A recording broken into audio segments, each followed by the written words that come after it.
I never thought I would go from being an abandoned to a lunatic, controlled by a mysterious voice. Prologue. I guess I was never really normal. My entire life wasn't really the ideal setting for any kind of story. I was abandoned as a child. A baby, actually. My life started out at Orphanage. I was literally shipped there inside of a cardboard box at 1:30 in the morning. Growing up, everyone told me my parents were most likely crazy or abusive because when I showed up at the orphanage around months, there was a code of some sort tattooed on my right collarbone, 𝐖𝐡1027GH. No one is really sure what it means. That's one of the reasons behind my present-day nickname. Others include my appearance. Besides the tattoo, I was taller than the rest of the kids my age.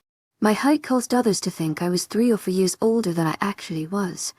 I wasn't as petite as the other girls in the orphanage. 𝐊𝐢𝐳𝐷𝐞𝐬𝐵. Heartfelt thanks for your unfailing patience, enthusiasm. I had more of a boyish figure, and I was much stocker. My attitude towards others also may have affected it.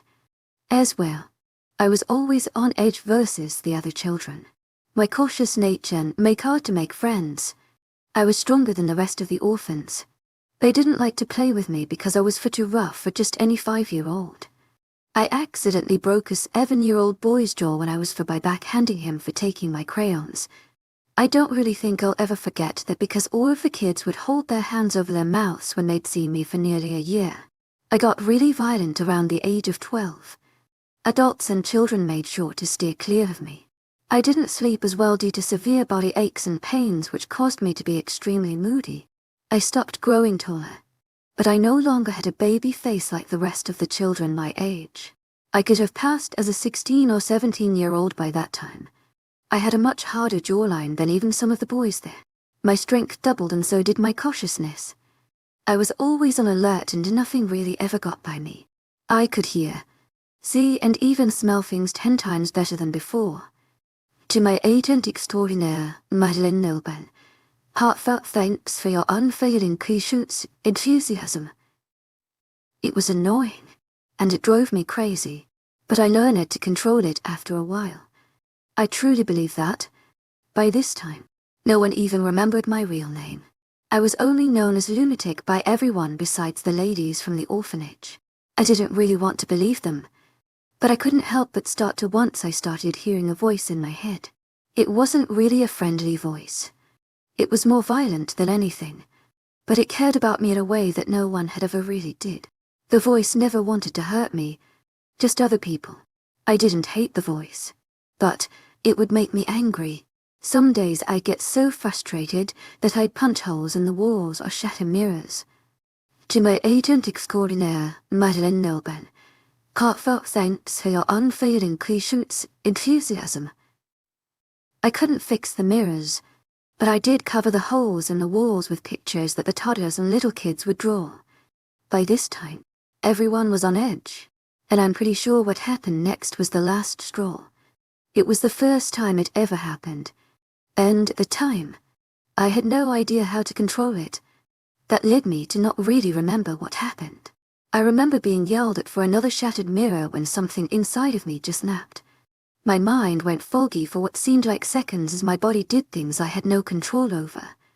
When I finally managed to snap out of my dazed state, I trashed the room I was in, snapped the woman's arm, crushed her collarbone, and hurt 3 others in the process.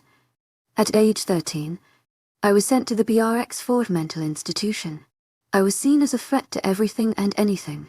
I was apparently far too mentally unstable to be near children. My state only worsened the first year. I was constantly going into the dazed and fuzzy state and waking up tied to a bed in a room alone. The voice got louder while in the hospital. Rarely would it say whole sentences. Usually, it was just 1 or 2 word phrases. Sometimes, it would even scream or hum for hours on end. 𝐊𝐢𝐳𝐷𝐞𝐬𝐵. Heartfelt thanks for your unfailing patience, enthusiasm. I would just scream or talk back to the voice. 𝐊𝐢𝐳𝐷𝐞𝐬𝐵. Heartfelt thanks for your unfailing patience, enthusiasm. I'd get so frustrated with it that I'd start pulling my hair or hitting my head against walls. Eventually, I got better at hiding it and focused on acting civilized. People started noticing. The doctors would sit down and have light conversations with me, which is something that no one had ever done. That not only made me calm, but even the voice inside of me would hum lightly in content. I think all the voice ever wanted was for me to be happy. After being in the hospital for 3 years, I decided to ask about becoming a voluntary patient at 16. Most of the doctors that I asked about it agreed with me, so I decided to take the step and sign the document asking for permission.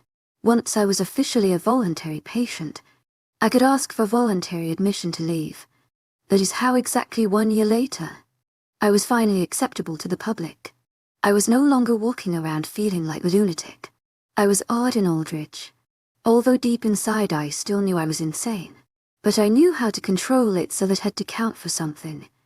Chapter 1, Almighty Tree Whisperer, please. I need this job. I can't, then the door was slammed into my face. Afford to have another door slammed in my face again by another rude person like you. I yelled loudly hoping she would hear, but failed. The only attention I managed to catch were random people on the street. They didn't say anything, but a few laughed quietly. That's what I felt like. Lately, a joke. Everywhere I go, people seem to find enjoyment in my failure. No one gives me a chance. No one. But despite it all, I keep my mouth closed. It has been difficult. I won't lie. I didn't expect it to be this way. Enthusiasm, in the movies, everything seems so much better. Everyone is so much friendlier and life is so much easier. Not in reality. Society today is harsh. That should be what everyone laughs at because society is the joke. After leaving the Aldridge orphanage, I thought the hospital was bad. No, living out here is bad. I spent most of my time jumping cities and towns looking for jobs all for nothing. No one wants a dirty, homeless orphan girl working for them. That is the conclusion I have come to. No one cares if you are the hardest working person on the face of the earth. If you don't fit the ideal image of society, you don't deserve their time. It isn't my entire fault for not being able to shower. I need money to buy shampoo and a shower. The voice in my head whined. It was upset because I was upset. It just wanted me to be happy, but the past 2 weeks were filled with nothing but sorrow. Pushing away the chuckles of the rude people surrounding me, I decided to just find a park or anywhere to sleep for the night. It was only about noon, but it's better to know where you are going to set up camp for the night ahead of time. I have learned it. When you don't have money, obviously you can't afford anything a normal person would be able to afford, which includes motel rooms. So, bus stop and park benches had become my best friend. I didn't lift my eyes up from the sidewalk I walked on. I wasn't scared, more like ashamed. I didn't want to look at anyone because as long as they look better than I do, they believe they're better than me. I never used to believe silly things like that. But lately I have. I knew the moment I looked up at some woman jogging down the pavement with her fancy Nikes on, her freshly washed hair pulled back into a ponytail, and expensive cell-phone blasting music into her ears through shiny new earbuds. I'd probably have a mental breakdown. I don't think people understand how much that can hurt. I wouldn't. Eventually, I found the community park. There weren't a lot of people there. I'm guessing it's because of the dark clouds that seem to be gathering in the sky. I expected it to rain since it seemed to be doing that a lot lately. Great. I thought, thinking about just how much I was starting to hate April. I shook away the pessimistic comment from the voice in my head and continued walking through the park until I found the jackpot. It was a little playset, but there was a little house type of thing at the top. To my agent extraordinaire, Madeleine Nilban, heartfelt thanks for your unfailing patience, enthusiasm. It wasn't really a house. It was a platform above the ground that had slides coming out of the sides, but it had a roof-looking thing over it. It was perfect for me. I didn't go up to inspect my own little section of heaven. There were still children playing on it, and I didn't want to scare them. It was like a knife piercing my heart seeing little kids look at me like I was a diseased animal. Gulping back my insecurities, I decided to just go sit down at a picnic table. Getting off of my aching feet felt extremely good. It felt amazing. I wanted to laugh at myself. I didn't realize I would come to this point in my life where I was actually mentally celebrating for finding something to sleep on other than a bench or being able to take a break. That's when it hit me. I couldn't help the tear that fell from my eye. I pulled on my greasy, dark brown hair as I laid my face onto the picnic table. I sat like that for a moment, just letting whatever tear that wanted to be free escape. I wiped my eyes, most likely just making them red and puffy versus the usual cool grey color. Grey eyes aren't very common. When I was younger, everyone was mesmerized by them. It made me wonder if my parents had grey eyes. To this day I still wonder. My thoughts were interrupted when the voice in my head let out a noise that resembled a growl. I jumped in surprise when my eyesight suddenly got sharper. My sight landed on someone by the edge of the forest. All that I seen was blonde hair. As quickly as I seen them, they vanished. Stop growling, I mumbled to the voice. I said it low enough that no one would be able to hear me, but there was always that feeling that someone would hear me and demand I be sent back to 𝐵𝐴𝐴𝐴𝐴𝐴𝐴𝐴𝐴. I gulped and drummed my fingers on the wooden table. I decided that it would be best to search around the town once more for a job of some kind before the night. If I had no luck, then I'd leave tomorrow morning. The rest of the day resulted in the same way it usually did. People looked at me like I was garbage, and by the end of the day, I felt like it too. They didn't have to say anything for me to know that I wasn't accepted. I don't think they meant for me to know what they were thinking. But actions speak louder than words sometimes. I made my way back to the park. My feet hurt and my stomach crumbled from being empty for so long. I wiped one last tear from my eye as I walked across the road that led to the park. I walked through the gate. My first night of sleeping on benches scared me to death. I didn't sleep at all. As the week went on, to my agent extraordinaire, Madeleine Nilben, heartfelt thanks for your unfailing patience, enthusiasm. I got used to the eerie noises of the night. Now I don't have any problems with them, but something was different about this night. I was about halfway through the park when I heard a rustle in the trees. Usually, I just brush it off knowing it was the wind. But I knew this wasn't just something I could pass off as me being the almighty tree whisperer. I could feel my senses shift. Everything got so much sharper, my vision, sense of smell, and hearing. I could hear what sounded like footsteps, but they were fast. I whipped my head to the right, then the left. I turned around and could feel my heart rate accelerate. Then, I felt the familiar haze wash over me. I could still see what I was doing and feel everything, but I wasn't controlling what I was about to do. As quickly as the thought went away, my body turned left and caught someone's hand just inches away from my face. The hand was small, smaller than mine, but it wasn't like a child's hand. It was a woman for sure. To my agent extraordinaire, Madeleine Nilben, heartfelt thanks for your unfailing patience, enthusiasm. My eyes quickly focused in on the person's face to see the familiar blonde hair from early. A growl of some sort escaped the girl's lips as she grabbed my wrist and flipped me onto my back. I landed with a thud. She didn't wait a moment before lunging at me. As if it were a reflex, my legs came up effortlessly and kicked her quite a long distance into a tree.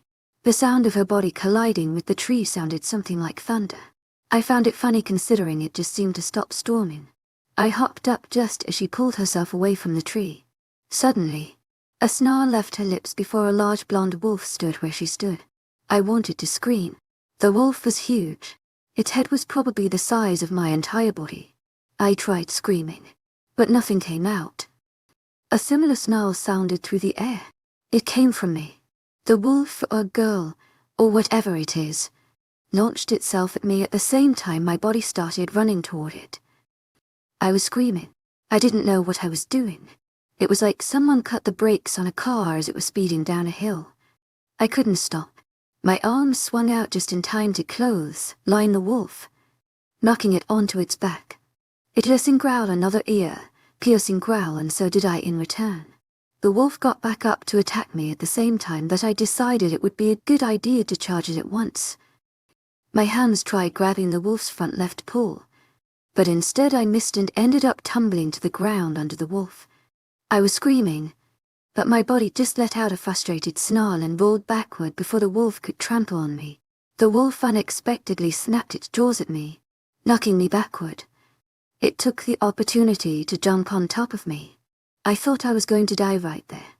I guess the voice thought I was, too, because it gave up and just gave me control again. The first thing I did was scream. Yes, it was ear-piercing. No, I do not think there was a single person who did not hear me. The wolf shifted back into the blonde-haired girl. The action had me practically having an aneurysm. I just laid there underneath her with my mouth open. Oh my God. I screamed as I raised up my hip and turned, unexpectedly throwing her off of me. I stood up trying to escape. I ran only a few seconds. I couldn't even get help out entirely before I was tackled. Will you shut up? Seriously? The blonde said, obviously annoyed. I didn't really know if I should listen to her or not, but I did anyway. Her face was just visible due to the street lights. She had a deep red lipstick on. Her dark brown eyes were nearly black, and her blonde hair tumbled down her shoulders in ringlets. You're a monster. I screamed at her.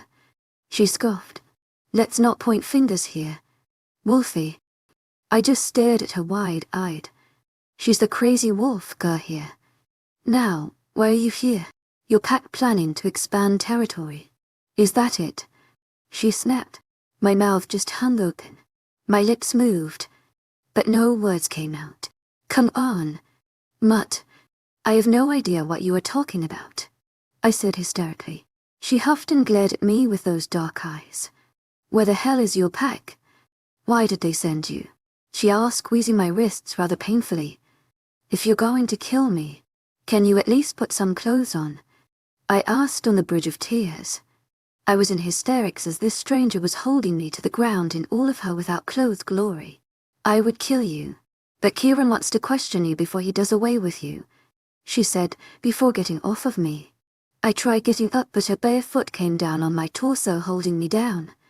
The voice in my head growled loudly. You're kidnapping me, then killing me. Oh my God. To my 𝐊𝐢𝐧𝐼 𝐬𝐻𝐼𝐬. Heartfelt thanks for your unfading enthusiasm. She just rolled her eyes at me before untying something from her ankle. It was a large shirt. She threw it on, along with a pair of underwear. Don't sound so surprised. You know what we do. What? What the heck are you? I shouted, wind.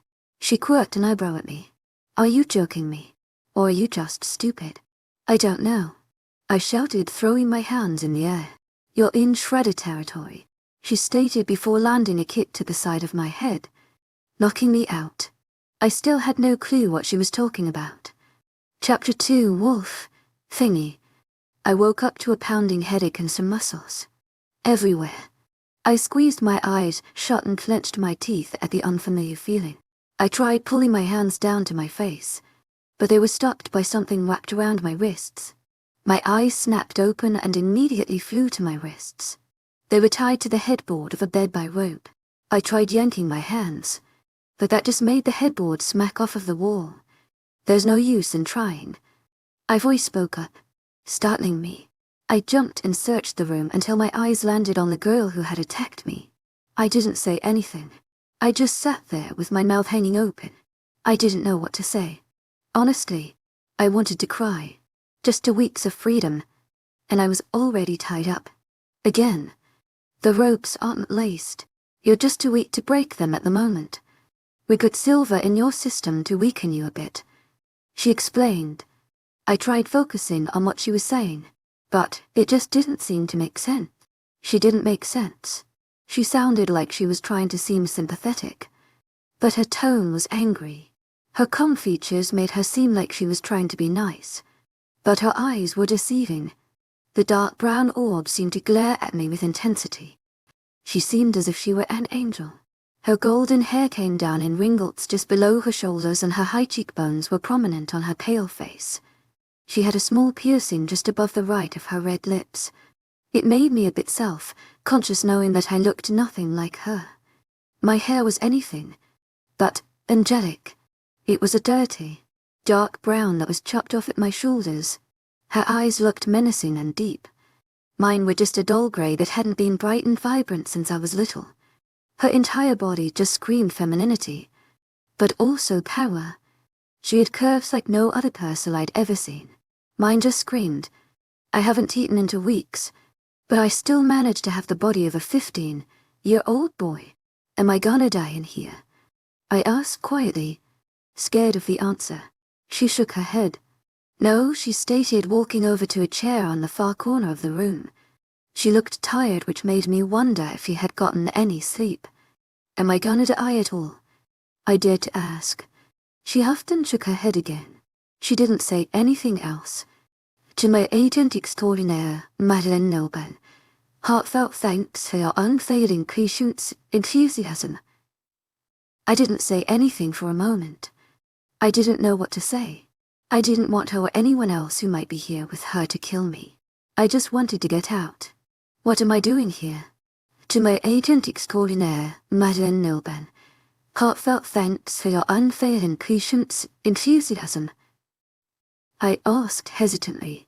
She looked up at me for a moment, her dark eyes staring into mine like it was the most normal thing in the world. That's not my place to tell you, she said with not a trace of emotion. I didn't know what to say, so I just nodded. I looked away from her and looked around the room I was in. I could tell it wasn't just some random room. It belonged to someone. There were a few T-shirts on the wooden floor. There was a desk with some pictures, newspaper articles, and random papers pushed pinned to the wall and scattered on the desk. A shiver ran through me as I looked at the bedside table to see a pistol sitting beside an alarm clock and a lamp. My snooping was interrupted when the door was opened. Standing in the door was what I'd imagine a guard would look like. The voice in my head was humming extremely loud. I'd be drooling if I weren't tied to a bed in some strange place after being attacked by some wolf girl. He had dark brown hair that could have passed as being black. His eyes were a vibrant shade of green which stood out due to his tan skin. I could clearly tell that he was in shape thanks to the tight black shirt he had on. To my agent extraordinaire, Madeleine Noble, heartfelt thanks for your unfailing patience, enthusiasm. The girl said, standing up and nodding her head to the man. I furrowed my eyebrows together at the name. That was odd. Marilyn, he said, doing the same to the girl. I internally sighed now that I knew the girl's name. It was starting to get on my nerves. Marilyn exited the room as the man stepped into it. He walked over to me without saying a word and untied my wrists. I tensed up as his hands graced my skin and shock rushed through me. I focused on what he was doing and watched him intensely as he walked around the bed to untie my other hand. I wanted to reach my hands out and run them down his perfect jawline, but figured that would be creepy and he'd probably shoot me once he was done untying my hands. He crouched down in front of me as I sat up in the bed. I rubbed my wrists, which were irritated because of the ropes. He didn't say anything. He just watched. What are you gonna do to me? I asked quietly. He scared me more than Marilyn did. I figured the best way to make it out of this situation alive was just to listen to him. Well, I'm going to take you downstairs and make you something to eat. Then, you can get a shower because it's obvious that you need one. I'll get you clean clothes. And then you are gonna come back up here and relax because you're obviously tired, he said with sincerity. I wasn't sure what to say to that. I questioned whether or not to say anything else to him. His gaze seemed so heavily focused on me that it made it a bit hard to breathe. My nerves were spreading throughout my body like wildfire as I could feel my body slowly get goosensed in his presence. Who are you? I asked, furrowing my eyebrows at him. He looked at me for a moment before answering. To my agent extraordinaire, Madeleine Noble, heartfelt thanks for your unfailing patience, enthusiasm. My heart skipped a beat with the mention of his name. I don't know how, but the way he said it was extremely attractive. That wasn't what caused my heart to do such an odd action. To my agent extraordinaire, Madeleine Noble, heartfelt thanks for your unfailing patience, enthusiasm. This was the man Marilyn spoke about before. To my agent extraordinaire, Madeleine Noble, Heartfelt thanks for your unfailing patience, enthusiasm. The voice in my head snarled out. I shook my head slightly, trying to tell it to stop.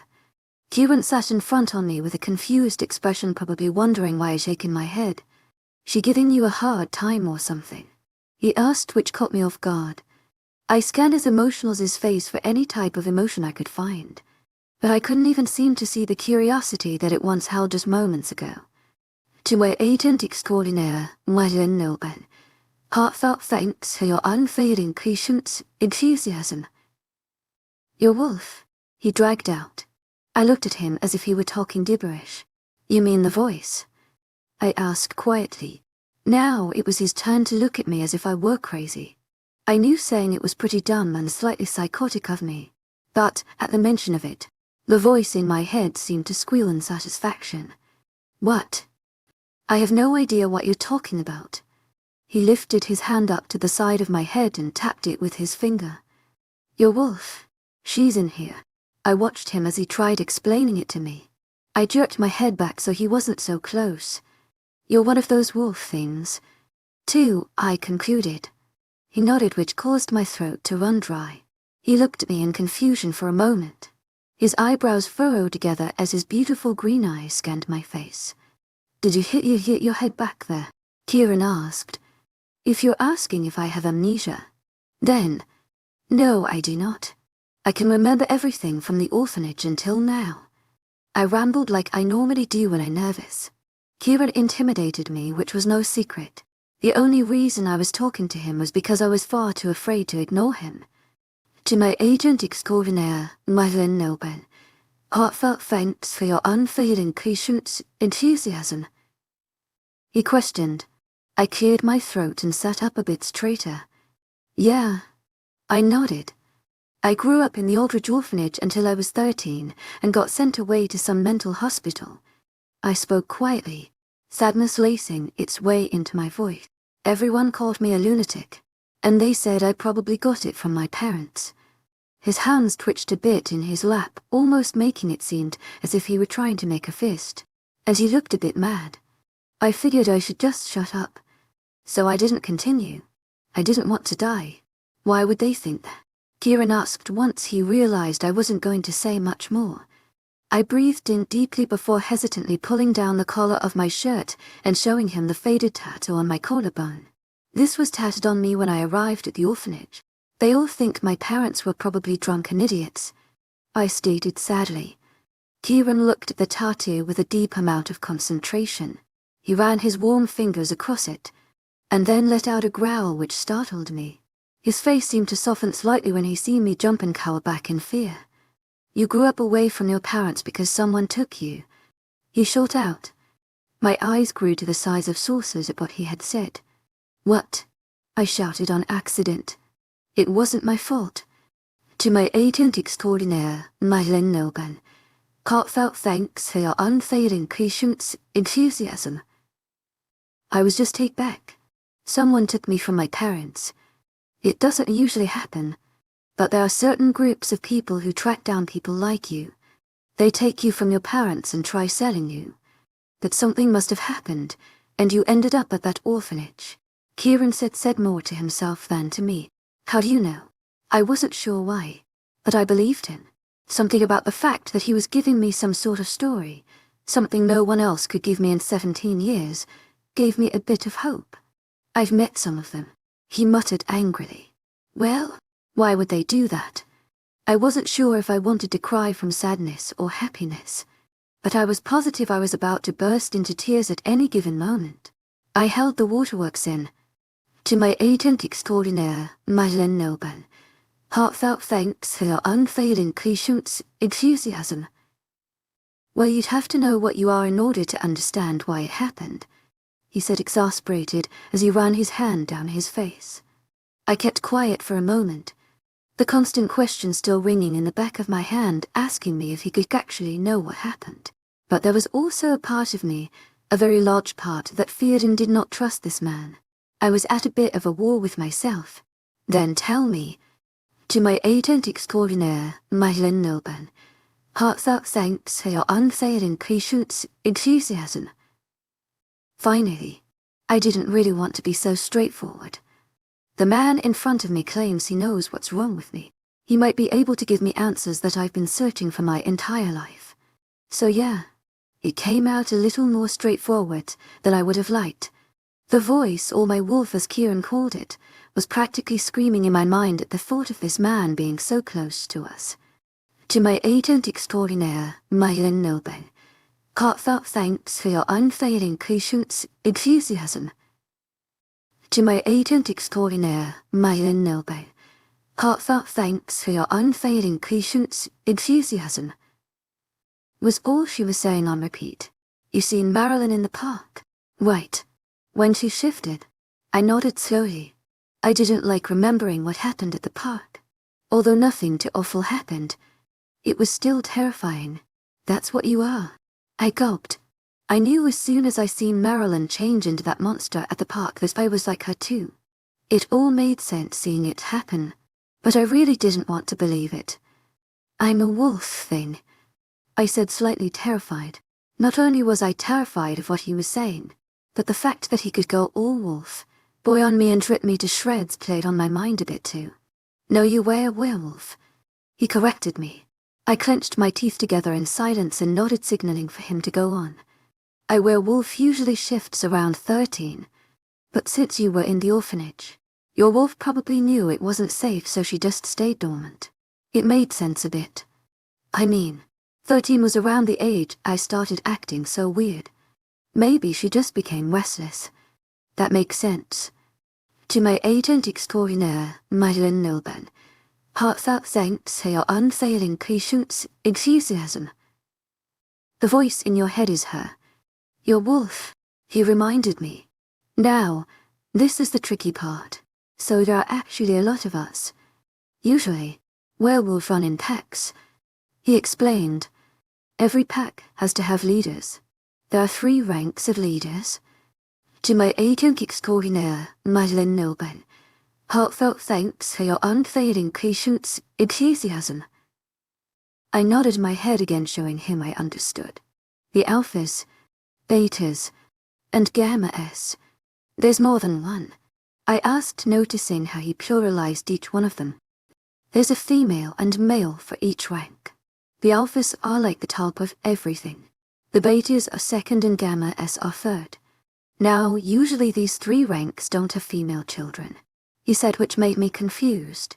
How is that possible? Why, that's not fair, I said, making him psyop-like behavior. I didn't know if he was frustrated with me or not, so I just decided to close my mouth before I got myself in trouble. The male gene is more dominant, I guess, because those 3 ranks are supposed to produce the strongest hairs of the pack. So usually they just have boys. That's ridiculous, I muttered to myself, but he heard me, making him roll his eyes at me. Yeah, well, it didn't work for you, apparently. I narrowed my eyes at him questioningly as he cracked his knuckles. Yeah, you're the daughter of one of them. I don't know which one or which pack. To my agent extraordinaire, 𝐿𝐴𝐻𝐿 heartfelt thanks for your unfailing patience, enthusiasm. Kieran said as he shook out his hands. Well, how do you know that? Me, the daughter of a high-ranking werewolf. It sounds absolutely ludicrous if you asked me, but so did the idea of werewolves before I was attacked by one. Those people that took you, that's what they do. I know that's them because they put a tracking mark on you, he explained while pulling down the collar of my shirt to look at the tattoo again. I don't know what it means, but I know that they do it so they know who each girl is.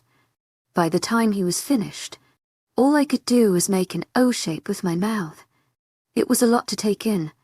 I'd admit that I wasn't going to have a breakdown though, as much as I wanted to, because if I did he might stop or kill me. I mean, he could really kill me at any moment. I just needed to know more. But what's the point? I asked, chewing on the inside of my lip. It's their job. They capture these girls and sell them to other packs for money. Some girls are sent to train to be warriors, or some are used for giving alphas stronger heirs, he explained. How could someone do that? Just take someone away from their family? That's twisted, I said, making Kieran tense up. I didn't know why, but my imagination started rolling and I figured I wasn't the first person he had captured. The thought instantly made a cold feeling rush through me. I thought of him doing something so awful. I pushed the thought away to focus on what Kieran had to say next. It's who they are. It's how they survive, Kieran stated, sounding defensive. I didn't want to make him angry, so I only nodded. I didn't know what he'd do to me if he got mad enough. Probably shoot me with the pistol on the side table. The thought had crossed my mind a few times to just pick up the handgun and bound a bullet right into his pretty little skull. But my wolf snarled at me for thinking about it, and I had no clue how to even use a gun. Come on, he said, interrupting me from my murder mission thoughts as he got up from his crouching position. I didn't ask where we were going. I just prayed it was to the kitchen like he said we were going to go earlier. I don't think my wolf really cared. 𝐊𝐢𝐳𝐳 𝐷𝐐𝐻𝐬 𝐊𝐢𝐳𝐬𝐭𝐢𝐨𝐧. Because all she was saying was mine, the entire time we left the room. Chapter 3, Fatten Me Now. Eat me later, to be honest. I wasn't in the most comfortable predicament. Kieran stood by his word and brought me to the kitchen for food. I hadn't realized Marilyn would be there as well.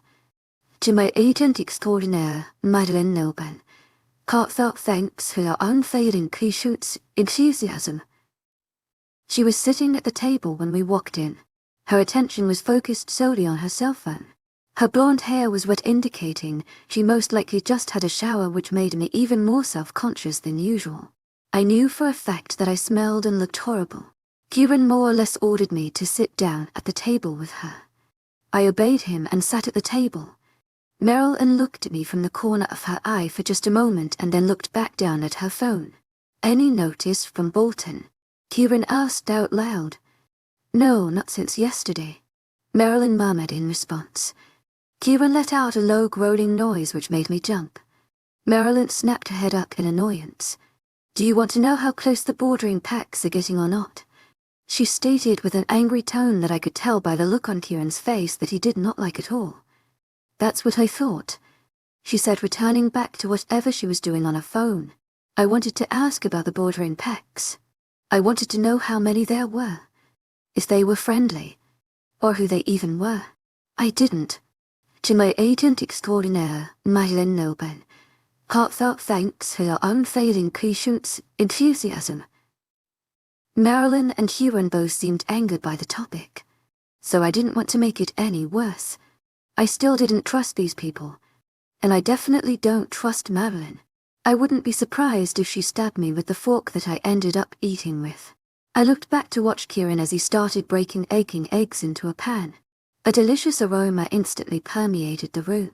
He seemed to know exactly what he was doing as he grabbed random spices and such from a cupboard to the left of him and sprinkled them into the pan. The amazing smell had my stomach crumbling in hunger from my lack of food. Kieran turned his head to the side to look at me. His eyes scanned up and down my body once before turning around to focus on what he was making. I on the other hand at the table, my cheeks flushing a deep red. Marilyn chuckled quietly at my embarrassment. I just kept my head down, listening to the sizzles coming from the pan. Soon enough, a plate was set in front of me on the table. I lifted my head to see the largest pile of eggs I have ever set eyes on. My mouth hung open in awe as I looked up at Kieran, who looked down at me with a serious expression. Eat, he ushered. I gulped and looked down at the food. I felt my stomach tense up from hunger and nerves. I didn't know what was in the eggs. How would I know he wasn't trying to poison me? You need to eat so your human strength can grow. Without it, your wolf can overpower you at any time, which is why you have a difficult time controlling her. My stomach growled once again, indicating my hunger as I moved my gaze down to the plate of eggs.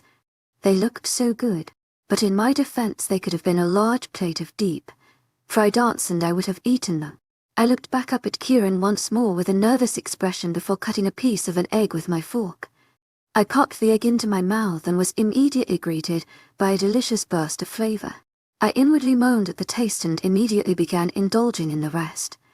The amazing feeling of my stomach not aching for once seemed to make me forget that I was in the presence of two extremely dangerous people eating food that one of them had just made for me. I was halfway done with the plate when I heard the sound of another plate hit the table.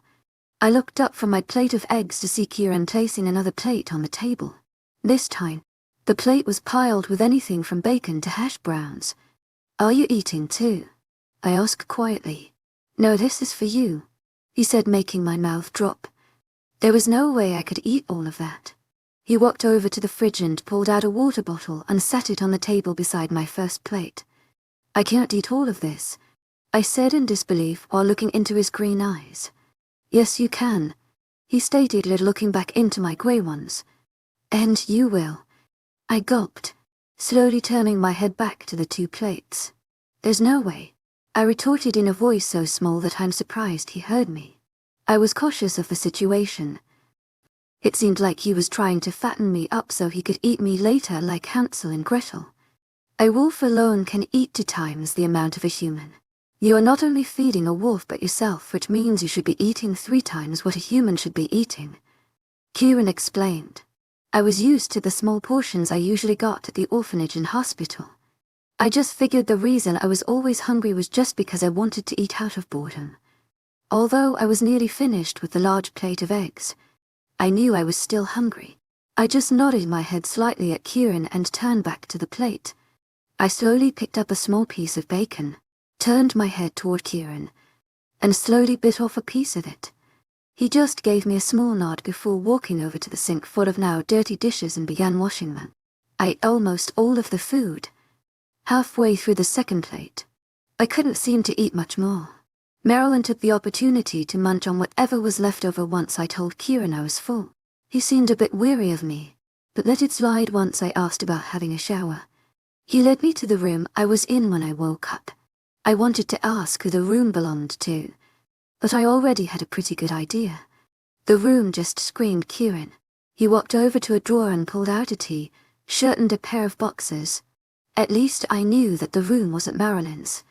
I followed him as he opened a door across from the door that we entered the room and walked inside. As I assumed, it was a bathroom.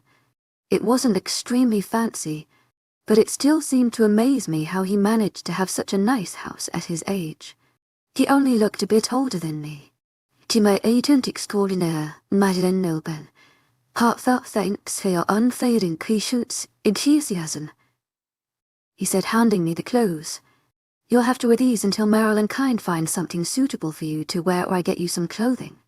I took the clothes from his hand and nodded. I suppose he took that as his cue to leave. Wait. The words came tumbling out of my mouth before I had time to stop myself. He stopped and turned to look at me, his eyebrows furrowed together. Thanks," I said, making my cheeks flush red again. "For the shower," I added quickly. Something flashed in his eyes as a small smile graced his godly face. Without another word, he left the room. I smiled to myself. I was allowed. It wasn't a crime. I felt comfortable here, which was odd. Sure, I didn't feel extremely safe, but I didn't feel different, which made me feel happy. I'd rather feel uncomfortable over unwanted any day. Getting into the shower had to have been the best part of my day so far. Mostly because no one was there to bother or intimidate me. I didn't wash my hair once, but 3 times actually. I even washed every inch of my body twice. I really wanted to shave. Like really wanted to. But there wasn't a razor, so of course I snooped for one. I left the shower running as I stepped out. I wrapped a towel around my body before opening and all I could find. The first drawer just had washcloths and towels, but I did find what I was looking for in the second drawer. And a bit more. I picked up the package of razors to take one out when something else caught my eye. My eyes widened as I picked up the small, foiled package. I stared for just a moment before throwing down the condom with a squeal. I quickly snatched a razor out of the box, threw the box back into the drawer, and then slammed the drawer shut. I looked up from the drawer and looked into the mirror above the cabinet. My eyes were opened wide and my face was obviously flushed. "You did not just see or touch that," I told myself in the mirror. I took a deep breath and looked down at the razor. "Right," I said before walking back into the shower. The rest of my shower I only kept my focus on shaving my legs, underarms, and anywhere else before stashing the razor above a cabinet that hung on the wall. I didn't want to open it. I was far too scared at this point. I did everything in my power to avoid looking at the drawer that the razors and that thing was in. I unraveled the shirt and boxers from the ball that Kieran had handed me them in. The clothes smelled just like him. I threw the maroon-colored shirt on with the boxers. The only issue I had was that the boxers were too big. I attempted yanking them up, but they just kept falling down. Eventually, I found that rolling the waistband helped make them smaller. The thing that frustrates me. 𝐸𝐴𝐷𝐤 𝐑𝐞𝐝𝐬 heartfelt thanks for your unfailing patience, enthusiasm, was the fact that it went from being about knee length to higher than mid-thigh. I shrugged it off knowing there was no other way and walked into the room with my clothes and towel. I expected the room to be empty, but it wasn't. Marilyn was sitting in the same chair she was sitting in earlier before Kieran came in. I started to say, but she cut me off. "How was your shower?" she questioned. Her dark eyes were trained on me. "Good," I replied, still holding the towel and my dirtied clothes in my hands. She seemed to think for a moment before nodding. "Looks like it." She stood up and took the towel and my clothes. "I'll wash these. Kieran is in the meeting room downstairs. You'll find it on your left past the kitchen." She turned to walk out the door. I watched as she walked through the room with a large amount of authority and grace, but stopped in the doorway. Marilyn turned to look at me as her blonde hair whipped behind her shoulder. "You'll hear him before you find him," she said before exiting. I gulped and felt a shiver run through me. It was no secret that Marilyn scared me to levels unknown. I shook the thought away of Marilyn as I made my way downstairs. The house wasn't too big, but it was late enough to make me question which way I was going. Eventually, I did find the kitchen. Marilyn was right. I did hear him, and he sounded angry. The thought of him being angry set something off inside of me. The voice in my head let some sort of whine at the thought. "You were gone for almost 2 days, and you come back with this." I heard Kieran's angry shouts as something that sounded like papers were slammed onto a table. I gulped nervously and looked around the area. I noticed that there was a door at the opposite end of the hall that I just walked up. I contemplated running down to it. It was a constant thought replaying in my mind, but I didn't want to. I didn't know why, but I just couldn't find myself actually wanting to find out if it would lead me to the outside. "It's not nothing. We know where they are now. That's what you wanted." Another man's voice sounded throughout the hallway. I slowly walked down the other end of the hall to the door where the angry rants were coming. I stopped in front of it when I heard a snarl. I didn't know whether to interrupt or not.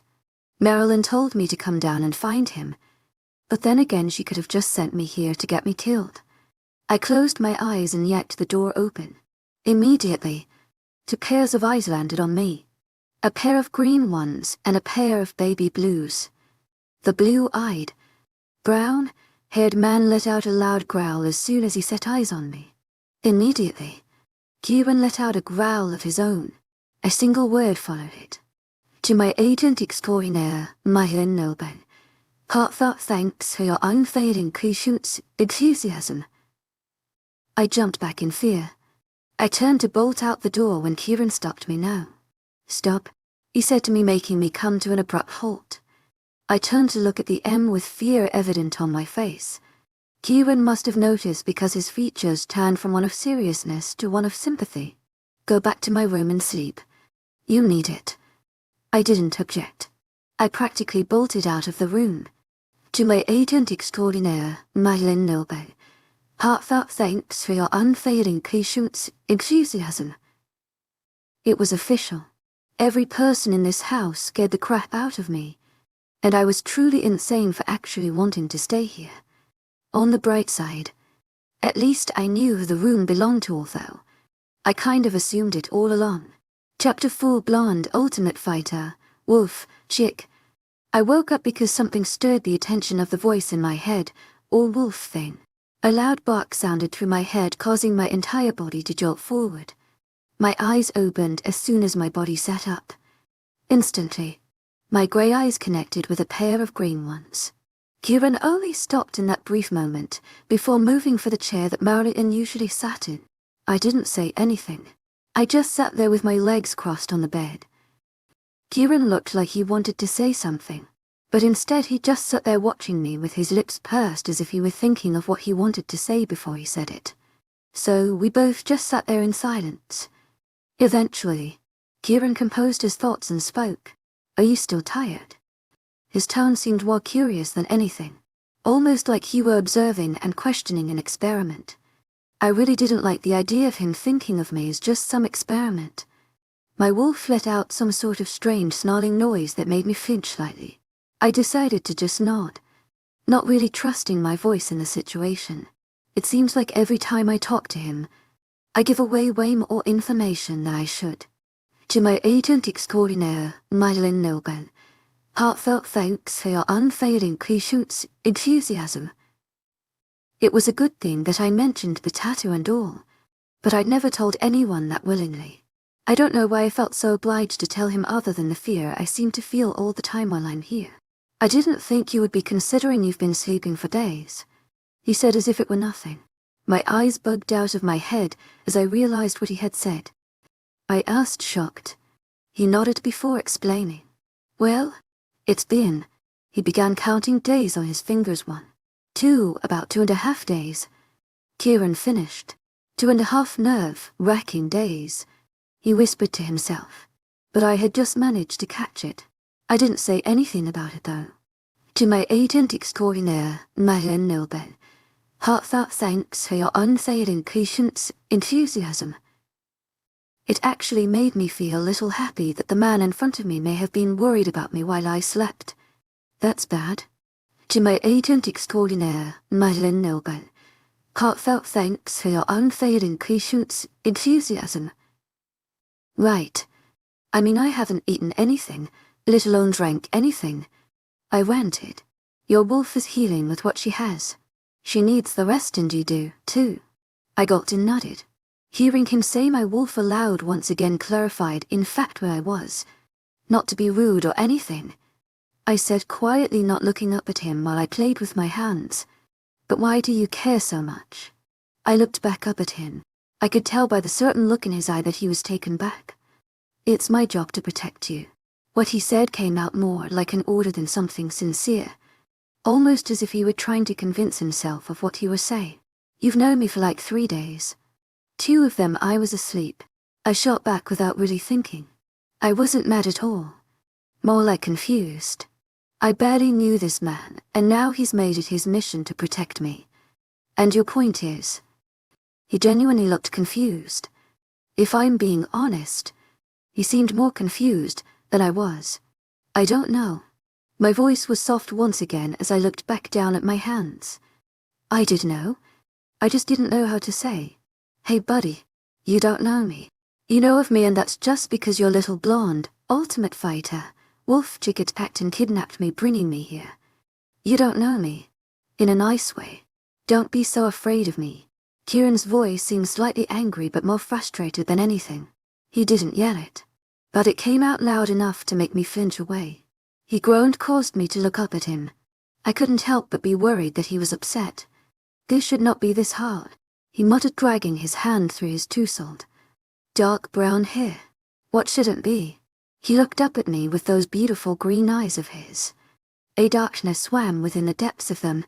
It was a sickening darkness that 𝐨𝐴𝐺𝐼𝐸 heartfelt thanks for your unfailing enthusiasm.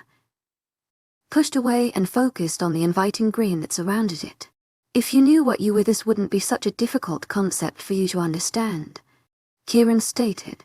I arched an eyebrow. I understand that my wolf is healing. I just worried that I was starving or... No, he interrupted. The mate bond. Kieran didn't seem to like whatever the mate bond was by the way his tone changed. I wasn't clueless. I knew somewhat of what a mate was. A mate was like a friend to a person, but I'm guessing in our case it was a bit more. I assumed that considering wolves have mates that werewolves did too. But I didn't quite understand what the mate bond was in this scenario. Mate bond. Mate bond. It's basically a way that our kind claims someone as theirs. This person is a werewolf's other half, and it turns out that you're mine. I couldn't tell if he were happy about the situation or not. My heart was racing and I'm pretty sure my face was red. I was panicking, but all that he managed to do was grimace slightly down at his hands in his lap. How is that possible? I said a little louder than necessary. My voice went up an octave as the room felt 10 degrees hotter. Kieran's head raised back up to look up at me. You act like it's something absolutely crazy, he says humorlessly. My jaw dropped as I had watched him. He sighed and leaned back into the chair. Every single werewolf has one. Your parents were most likely mates. He reasoned. They're literally soulmates. That's the only way I know how to explain it. Soulmates. A person made just for you and only you. That soulmate. And you're mine? I asked slowly. He nodded, which in return caused me to suck in an extremely shaky breath. Shaky because I felt an oncoming cry about to start. This man was terrifying. He was huge and could eat me in like 7 seconds. Now he's sitting here telling me he's the one person made for me. The 𝐊𝐸𝐲, the one person that will make me feel totally complete. How do you know that? I asked, thinking that there was some sort of supernatural glitch in his brain. He didn't say a word as he stood up. I instinctively moved back a bit as he began walking toward me. Relax, he said as he stood in front of me. I nodded as he reached his hand out and grabbed my hand. An intense shock ran from my hand, up my arm, and settled in my chest, creating a hot sensation. That's how I know, he said before pulling his hand away. I scanned over his face. I looked for any signs of lying. Nothing. He looked extremely serious and a bit frustrated. I didn't know why he was frustrated, but I didn't like it. I wanted to say I didn't like it because I was worried I'd made him angry and he'd try to hurt me, but I didn't believe that. He wouldn't hurt me. I'm sorry, I said with sincerity. He closed his eyes and shook his head. When he opened them, they glowed with a bit of a red, which startled me way too much. I jumped back, causing him to a bit too quickly, actually grab me to prevent me from jumping off of the bed. His face was extremely close to mine, and all that I could think to do was breathe through my nose because I didn't want to scare the guy with my morning breath. Minty breath and my face as confusion was writing on his face. Why would you say that? I gulped. He seemed angry and I thought that it was with me. That seemed to make him angry again. He moved back, dropping his arms from my body. No, he said before pausing. It seemed like he was trying to think of what he was about to say. No, what? Never mind. Go get washed up and come back downstairs for lunch. I need you healed to your full potential as soon as possible so we can start training you. Kieran nodded before leaving the room without another word. I sat in silence for a moment as I just watched the door that he left through. My name is Arden. I mumbled, hoping that maybe he would just catch it. My mind was buzzing with thoughts that ranged from the mate bond to lunch. He had said something about training which didn't seem to settle too well with me. We had to do certain trainings in the hospital. They'd make us do odd tests and such. I'm not sure what for, but I'm sure I never passed. The mate bond thing was the main thing swimming through my thoughts.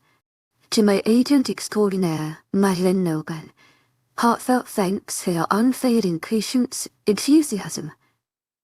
Kieran happens to be my soulmate, so what does that make us as of now?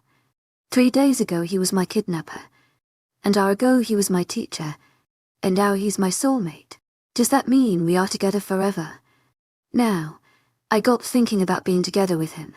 He looked older than me for sure.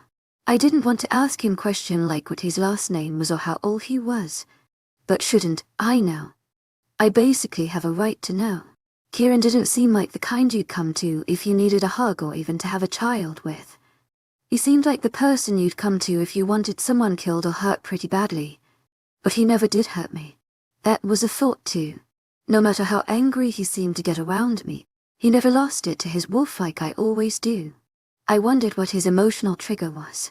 What made him so angry that his eyes flashed that red color? It wasn't really a bright red, more like a rich dark red. It almost reminded me of blood, as odd as it sounds. A knock at the door broke me away from my thoughts. I cleared my food quickly and sat up. Yes, I said loud enough for the person on the other side of the door to hear me. I didn't hear the shower running, so I figured you weren't in the shower yet. I have clothes. I heard the smooth voice of none other than Marilyn say through the door. Okay. I said, quickly getting off of the bed and making my way to the door. I opened it a bit too fast, making Marilyn's eyes widen a bit. To be honest, she was probably just startled by my appearance. She handed me the clothes and made her way down the hall. I hurriedly took the clothes and shut the door. I leaned my back against the closed door, taking a deep breath. I sat my cold hand on my hot forehead. Don't open the drawer, I reminded myself as I headed to the bathroom. Chapter 5, Wolfie has no chill. The shower was nice, but I couldn't find a toothbrush, so I just put the toothpaste in my mouth with some water. I whooshed it around before spitting it out. The clothes Marilyn had given me were interesting. The shirt that she gave me was a bit loose due to the 2 weeks lack food and my lack of actual boobs, but it fit. The sweatpants said pink on the side, but they were actually an army green color. It confused me, but I didn't bother asking her. The bra she had given me was too big for me, and I think the pair of underwear was too small. They didn't really fit me like normal underwear. No one was in the kitchen when I went down there. All that sat on the table was a plate. On it was a toasted cheese sandwich with some fries. My mind told me to take the opportunity to jump out a window and haul us out of here, but something inside of me said otherwise. I already knew it was her. I took a seat at the small table. I poked the sandwich with my fork as I inspected the plate of food. A part of me knew that Kieran would never hurt me, as evil as he may seem, but another part told me that I couldn't really trust anyone. I just met these people days ago, and it's only because one of them drugged me here while I was half dead. Then again, they are helping me. I'd lived my entire thinking I was insane when in reality I was just some giant dog, which doesn't sound much better, but at least I wasn't insane. You think he'd actually try poisoning you? An unfamiliar voice said, breaking me away from my thoughts. I stopped poking at the food and turned to the mysterious voice. It was the man who growled at me when I went to find Kieran. The voice in my head let out a feral growl. She was angry. I already knew that. I didn't have time to react as I felt everything shift from me to her as I flew out of my chair and lunged for the man. He must have seen it coming because he grabbed my wrists and twisted me around so that my arms were crossed in front of me, and my back was pressed against his front. I could tell he wasn't worried or even freaked out by what my body was doing. He was strong, that was for sure. My wolf snarled again when she attempted to free her hands from his grip, but he wouldn't budge. She was stuck and hated it. I tried telling her to stop, but she seemed to just block me out as my screams were nothing. She let out a huff as she pushed back against him with force that I'd only seen her use one other time. His back collided with a wall, instantly putting a dent into it. The sound was almost explosive as the room practically shook. His grip on me loosened, and my wolf used that time to escape. I would have thought she'd run, but instead she launched herself back at him, this time landing a kick to the side of his ribs. She went to do it again, but his hand caught my foot and twisted my leg, making me fall to the floor. I wanted control back. I was laying face first against the floor as the man was holding me against the floor. His hand held my wrists against the cold tile while he straddled me. My wolf didn't exactly want to give up. She was jerking around and snarling. Meanwhile, the man never said a word. My wolf was so focused on trying to get out from under this man that she hadn't noticed the footstep coming toward us until they were separating her and the man from each other. Even as Kieran held my body flush against him, she refused to give me control back. I wasn't strong enough to push through. I felt so useless and weak. I wasn't strong enough to push past the dark part of myself. I felt like an idiot in that moment. But my wolf didn't seem to care. She continued thrashing around, trying to escape Kieran's arms in an attempt to get to the man, who now stood by a confused Marilyn. Kieran held my body unbelievably closer, with strength that I couldn't match. "That's enough," he said in my ear, making my body slowly calm down. I never once stopped staring at the man. To my agent extraordinaire, Marilyn Nelban, heartfelt thanks for your unfailing patience, enthusiasm. For some reason, my wolf hated him more than she'd ever hated anyone, even though he'd only done something minor. "Arden, come back," he said lowly in a demanding voice. I tried pushing through again. I could see my vision switch from a heightened state from a blurry one. It had never happened to me before. I never tried fighting her this hard. My body seemed to go numb as my vision returned to normal, and the only thing holding me up was Kieran. I had a massive headache, and all that I could let my body do was lay limp in Kieran's arms, my head angled down toward the floor. "Get him out of here." Kieran's low voice rang through the air in an order meant for Marilyn. I could faintly hear them exit the room. Kieran's one arm went under my legs as the other stayed behind me. He held me like I were baby, which I honestly felt like in that moment. He walked over to the table and sat down in the chair that I had sat in just a moment before the man entered the room. He sat me on his lap like I were a child. I felt like an idiot. What kind of werewolf can't even control themselves? I sat up as his hand ran up and down my back. The sparks were everywhere, and they all met in my chest, creating a hot feeling. I felt my body regain strength just by the small action. We sat there for a while. I didn't look at him. I was still ashamed. No matter what I tried to do, I was never going to be able to be what they were. "Why haven't you just killed me yet?" I asked as my eyes continued staring in the floor. His hand stopped what it had been doing on my back as he used his other hand to move my head so that I was looking at him. His face seemed confused and angry. "Stop that." I tried looking away, but he wouldn't let me. "I'm an embarrassment," I mumbled. "No," he said, looking at me with those beautiful green eyes. "You're a 17-year-old with the knowledge of a 5-year-old. I would never expect you to know not to go against a beta when you're like this." "A beta? That's like a second-in-line person." "Right?" I asked, recalling our conversation from a few days ago. He nodded. "That man was a beta." "My beta?" He corrected, making me remember what Marilyn had called him the first day I came to the house. "You're an alpha." It came out more of a statement than a question. That scared me. He was a leader, and by that standard that would make me a leader since we are mates now. Anyone could have figured that out. His hand dropped from my face. I didn't look away. "To my agent extraordinaire, Marilyn Noban, heartfelt thanks for your unfailing patience, enthusiasm." I gulped, knowing he knew exactly what I was thinking. "I promise I would never hurt you," he said, sincerity flooding his voice. "Everything I do is to protect you and this pack." It was quiet. I didn't say anything after he'd said what he had. It was obvious he felt something for me, and I knew that I did too. Something about Kieran made me feel like an open book. I wanted him to just hold me and talk to me for hours on end. But that wasn't normal or realistic. I was kidnapped by these people. But it didn't feel like kidnap. It felt like I was supposed to be here. He was a monster. But so was I. I was supposed to fear him, but somehow I felt more comfortable being with him than I had felt with anyone. I guess that's why when he leaned in to kiss me, I didn't really do anything about it. Our lips met only for a brief moment, but it felt like years. Electricity flowed from my lips down to my heart, where it settled into a powerful heat. He pulled away, his green eyes still focused on my grey ones.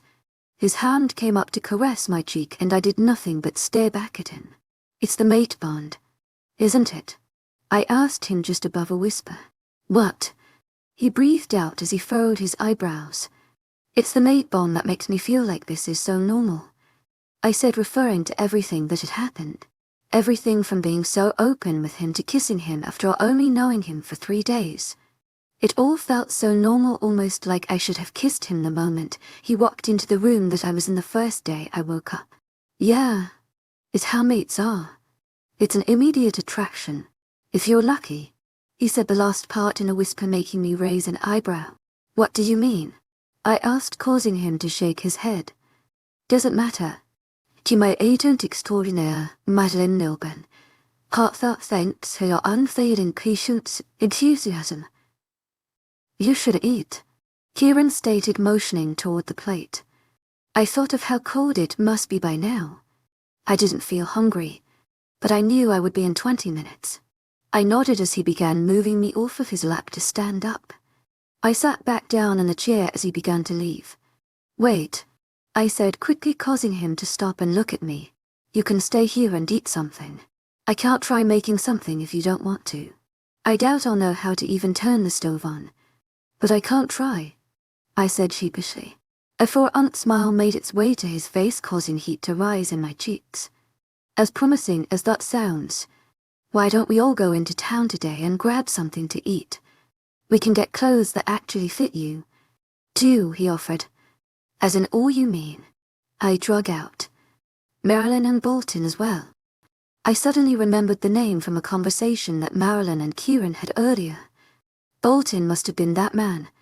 Won't Bolton be mad at me? Kieran shook his head. If he were mad at you, he would have killed you by now, he said as if it were nothing, making the color flush from my face. Don't worry, he won't hurt you either. I looked at him a little warily as he held his hand out for me. He wanted me to take his hand. Promise. Hesitantly, I took his hand and stood up from my chair. Okay, I guess, I said before walking out of the kitchen with him. Kieran must have trusted me enough to take me out of the house. Now it made me happy knowing that. Even though a part of me knew that this was wrong and I should run as soon as I get the chance. Kieran didn't really give me a reason to. I just didn't know why Kieran rusted my wolf outside of the house. To my 𝐊𝐢𝐳𝐷𝐞𝐝 𝐊𝐢𝐳𝐷𝐞𝐬, heartfelt thanks for your unfailing patience, enthusiasm.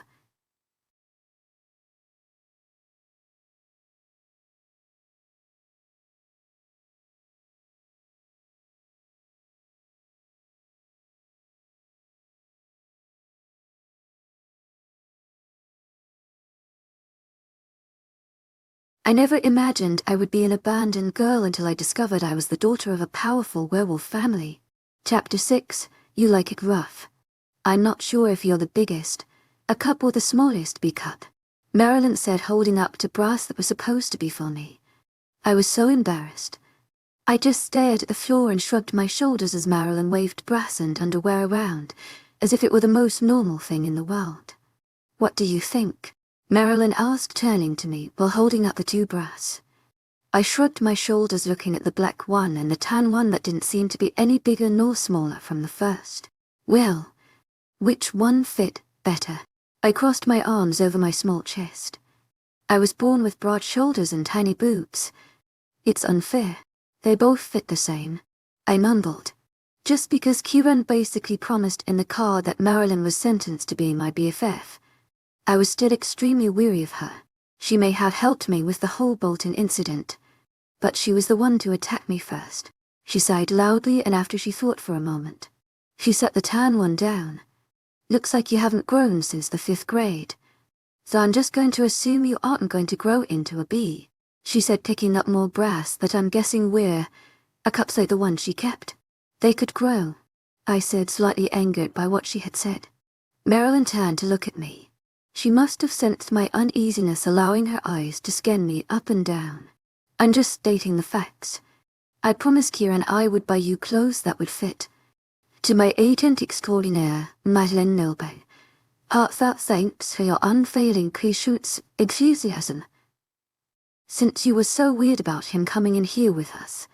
Marilyn stated, picking up one more bra and placed it in her left hand that already held 10 pairs of strange, sexual-looking underwear, and for other brass, including to sports brass.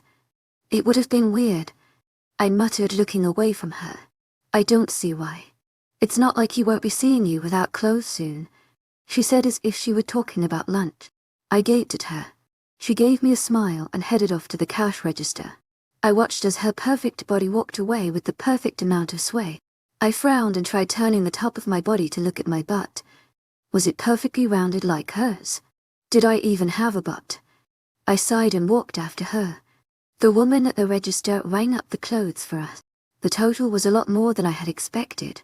Marilyn took out her wallet and glared at the inside of it. Shit, she muttered as she grabbed a card. Just put it on this, she stated as she mumbled something to herself about how her weekly pay was real and due to some stupid bond. I didn't think much of it because I didn't even know if I had heard her correctly. The woman scanned a card and we left the store. Well, it wasn't actually a store. It was a little shop at a mall. I thought we were going to the town that I had tried to get a job in just days ago. But Marilyn had informed me that we weren't even in the same town.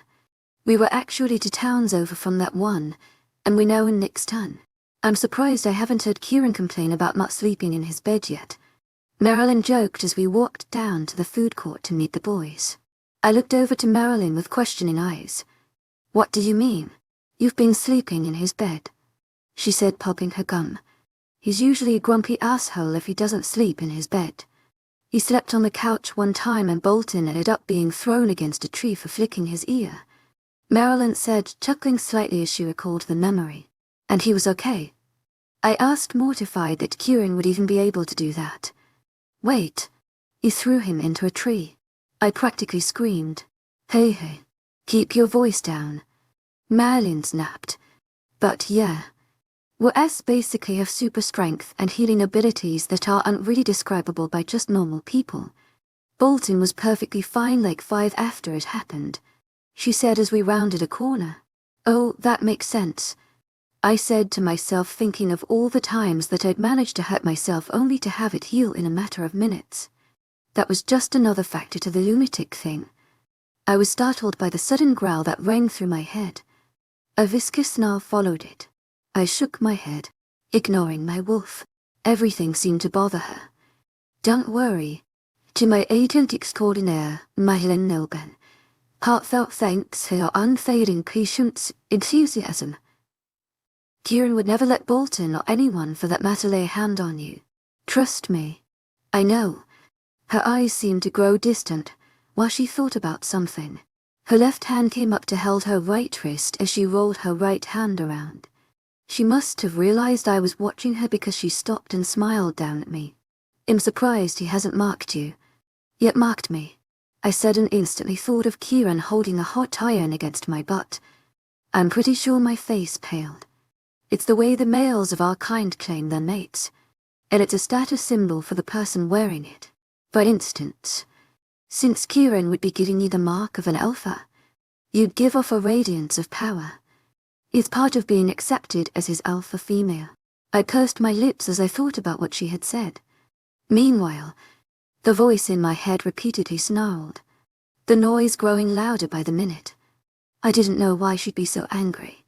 Maybe she didn't like Kieran anymore, or maybe she didn't like Marilyn. Were you and Kieran ever? I dragged out, not wanting to just blurt out. By any chance did my 𝐊𝐢𝐬𝐷 happen to shove his up your who? No, that would be crossing a huge boundary, Marilyn said, obviously finding my question amusing. Boundary? Oh my god. Are they all siblings? That would explain a lot as to why they all live together. Yeah. He's my alpha. A gamma shouldn't really screw around with the alpha, he said as she chuckled. My lips formed an O shape. Wait. I thought high-ranking werewolves didn't have female children. I wondered out loud. She looked at me with a cocked eyebrow. That's a bit hypocritical considering you are too. Marilyn reminded me. So you're the gamma of the other werewolves in your... I said, not sure of what word to use. I nodded. Yeah, but it's a bit different from the pack wolf gammas. I thought you guys were pack wolves. She let out a laugh that seemed so evil. It made me want to cower away a bit. Not exactly. Like I told you before. We're shredders. I kind of remembered her saying something about shredders before, but I couldn't remember when or what they were for that matter. What's the difference? Marilyn smiled with sharp, white teeth that made me feel more cold inside than warm. Well, she started saying, but stopped. Shit, she mumbled as she held her hand against my chest, stopping me from walking any farther. What? I asked, looking at Marilyn, then what she looked at. It was a girl. A very beautiful girl with long, rich black hair. She was talking to Kieran and Bolton. She flipped her hair over her shoulder. I could see her cold, icy blue eyes that were surrounded by long dark lashes. My wolf let out a snarl within me as my senses shifted when she moved her perfect hand extremely close to Kieran's shoulder. Kieran was looking at Bolton. He seemed serious and I didn't know what they were talking about. But when she put her hand on his shoulder, I snapped. Arjun, stop. Marilyn tried saying, but her plea was interrupted when my hand wrapped her wrist and twisted her arm. A cracking noise sounded, though the air followed by a hiss. Marilyn jumped back as she held her arm as I began walking toward the girl. I didn't know what my wolf was going to do, but I didn't want to stop it. Even though I barely knew Kieran, I still felt attached to him. At least this way. If I kill her, I can blame it on my wolf. She was taller than me. I could tell that as I made my way closer to her. That didn't stop my body from doing what it did. Just as I lifted my foot, Bolton's blue eyes widened, causing Kieran to turn to look at me. My foot came forward, connecting with the back of her knee. Her legs buckled, and I could feel a surge of heat run through me. I gripped the back of her long, dark hairs. Kieran and Bolton both got up, trying to get to me. If you want to be a little whore, I'll do you a favor and help you get on your knees. I snapped loud enough for anyone in the area to hear me. And just in case you like it rough, I whispered calmly in her ear as I yanked her hair back, causing her body to fall backward. Her body hit the floor, creating a smack, which was followed by a thud from her head. My foot came up, ready to bring it back down on her face, until two arms wrapped around me from behind. The person began pulling me away. I was thrashing around in the person's arms, who I knew were Kieran's by the fireworks that were blowing up throughout my body. Bolton caught my attention as he ran to the girl who I had practically just ripped her head off. Kieran dragged me outside of the mall and onto the sidewalk. He didn't let me go. 𝐊𝐲𝐳 𝐷𝐞𝐻𝐿 𝐷𝐞𝐲𝐻𝐿. Calm down, he shouted, making my wolf even angrier.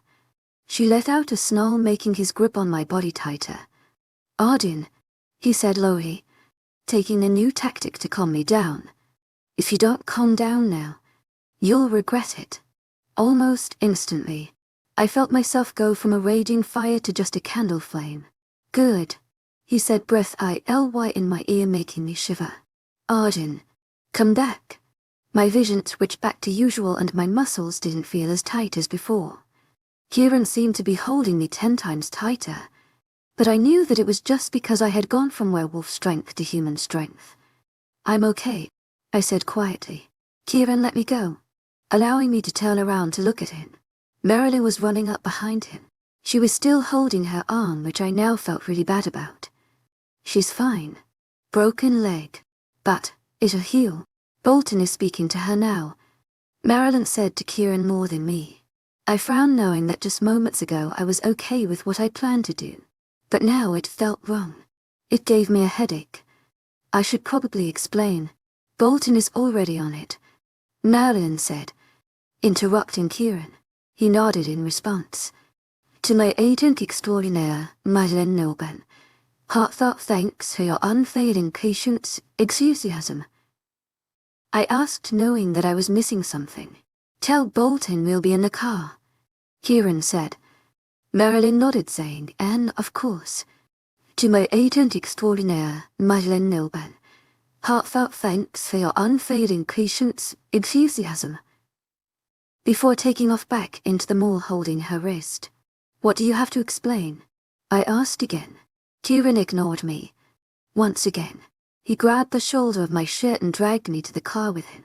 It wasn't in a harsh way. 𝐊𝐲𝐳 Heartfelt thanks for your unfailing patience, enthusiasm.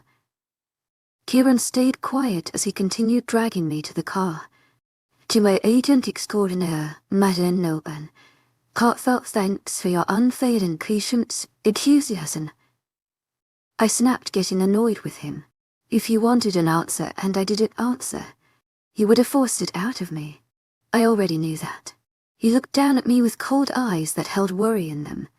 It made me furrow my eyebrows together. Why would he be worried? Your human strength isn't the problem.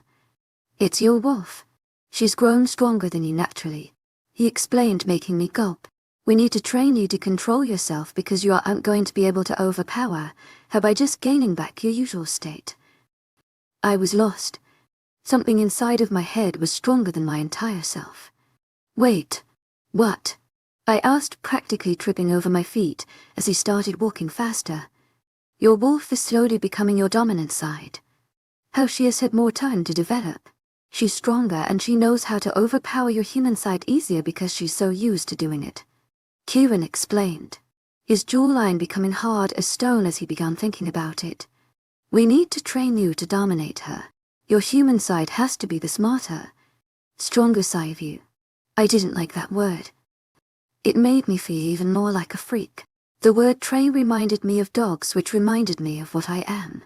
Son big dog. I'm pretty sure everyone in the mall thought I was a bitch now. To my agent extraordinaire, 𝐿𝐻𝐻𝐬 𝐑𝐞𝐝𝐬, heartfelt thanks for your unfailing patience, enthusiasm. Chapter 7. Hot water hug. Lift your leg higher. I'm trying. I grunted out, raising my leg once again. Don't try, Kieran said as he caught my ankle before it hit his arm again. Just do it.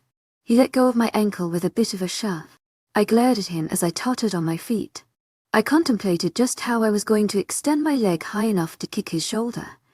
It seemed pretty impossible for my non-flexible self. I just had to keep reminding myself that at least it wasn't laps. Every day, Kieran and I and occasional Marilyn and Bolton would come to the backyard of the fairly sized house that the four of us lived in and trained me. It was honestly breaking. At times I would love to just lay down on the cold dirt and cry. But I hadn't actually reached that point yet. It wouldn't be as stressful if Kieran wouldn't be so pushy and serious all of the time. All that he ever cares about is making sure I can go one step further than I need to be. When I finally got down jogging a mile, he made me run too. Once I could actually do a push, up without my arms giving out. He made me do 10 of them. In all, I probably did near 70 a day, considering it'd make it to about 6 and fall flat on my stomach. He made me do them all over again until I could do all 10. He never really lets me play around either. He always looks so in the moment.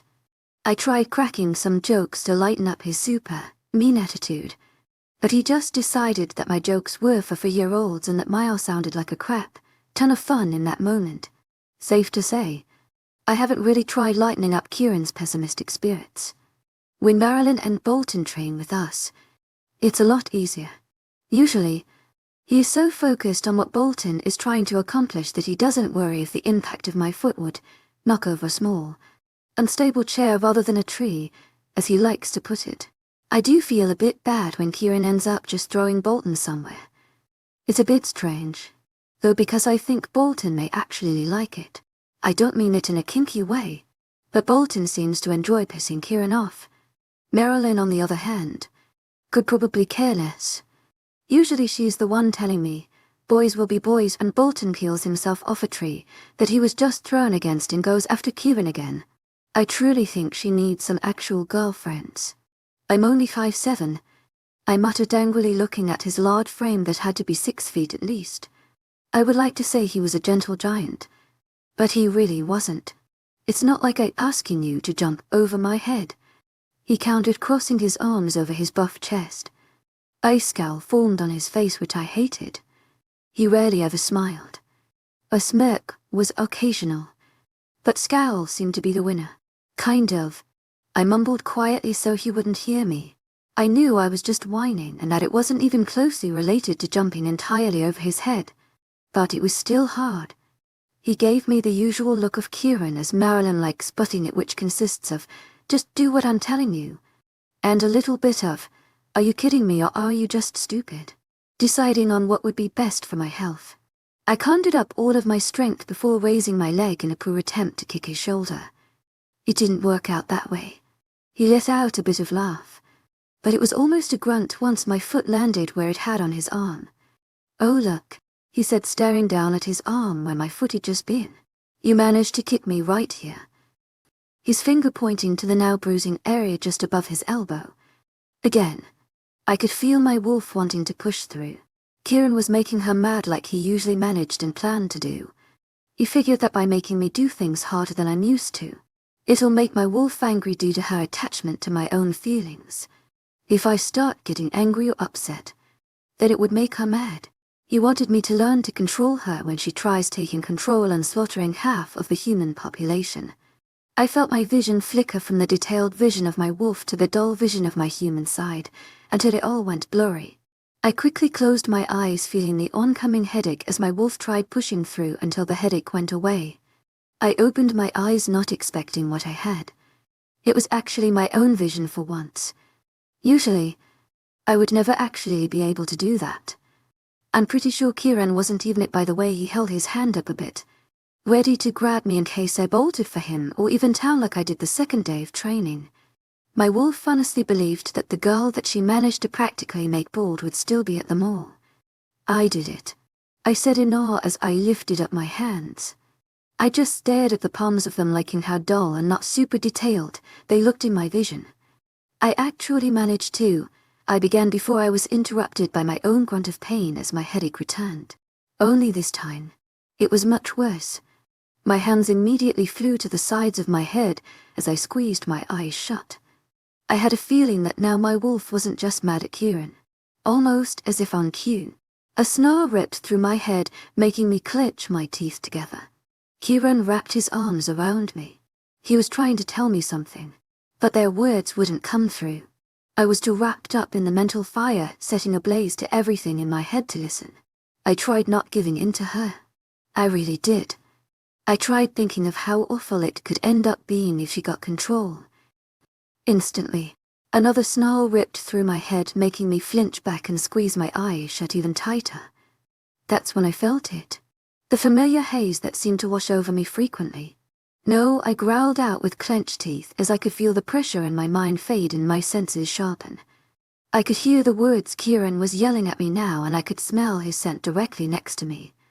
I could hear his heartbeat along with Marilyn calling for Bolton in the house. My hands fell from the sides of my face as the fire in my head turned to me a candlelight. I knew as well as Kieran knew that she was in control. Kieran wrapped his arms around me tightly as I began turning to bolt for what I'm guessing was the house. He restricted my movement as he held me against him. Don't let her win. I knew the words were coming from Kieran, but they were a bit muffled. She was trying to block me out. I was panicking more and more by the second. If she blocked me out, then I would have no chance of getting control back until she wanted to give it back.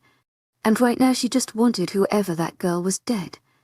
Arden, come on. Kieran growled out what I imagine was dreamily loud, but it was just a whisper. My head snapped to the right, seeing Bolton and Marilyn run out of the house with worried expressions. A growl ripped through my mouth as I started pulling away from Kieran. He was too strong. 𝐿𝐷𝐼𝐸 𝐿𝐷𝐼𝐸 heartfelt thanks for your unfailing patience, enthusiasm. I mentally thanked Kieran for being the ape on steroids that Bolton makes fun of him for. Do you want to die? I snapped mentally to my wolf. I didn't expect her to hear me, but I felt a jolt up at the sound of my voice. She had never done that before. Give me control back. I could tell that holding me back was beginning to become a struggle. She hadn't really stopped jumping and pulling, or even growling at him. I knew that if I didn't get control back now, that she'd free herself and cause more damage than necessary. To my agent extraordinaire, Madeline Nilbay, heartfelt thanks for your unfailing patience, enthusiasm. Since she is mad that we have been holding her back, I used all of my strength to focus on my own body. I tried pushing past her to get into my own brain. She was honestly like a virus. Times like this, I hated her. I focused everything I had in me on trying to at least wiggle my fingers. But with the amount of movement my wolf was using now, I'd never actually know if I moved my hands or she did. Stop. You're going to get us killed, I urged mentally. To my surprise, she actually almost stopped, besides the fact that she was still tugging her arms a bit.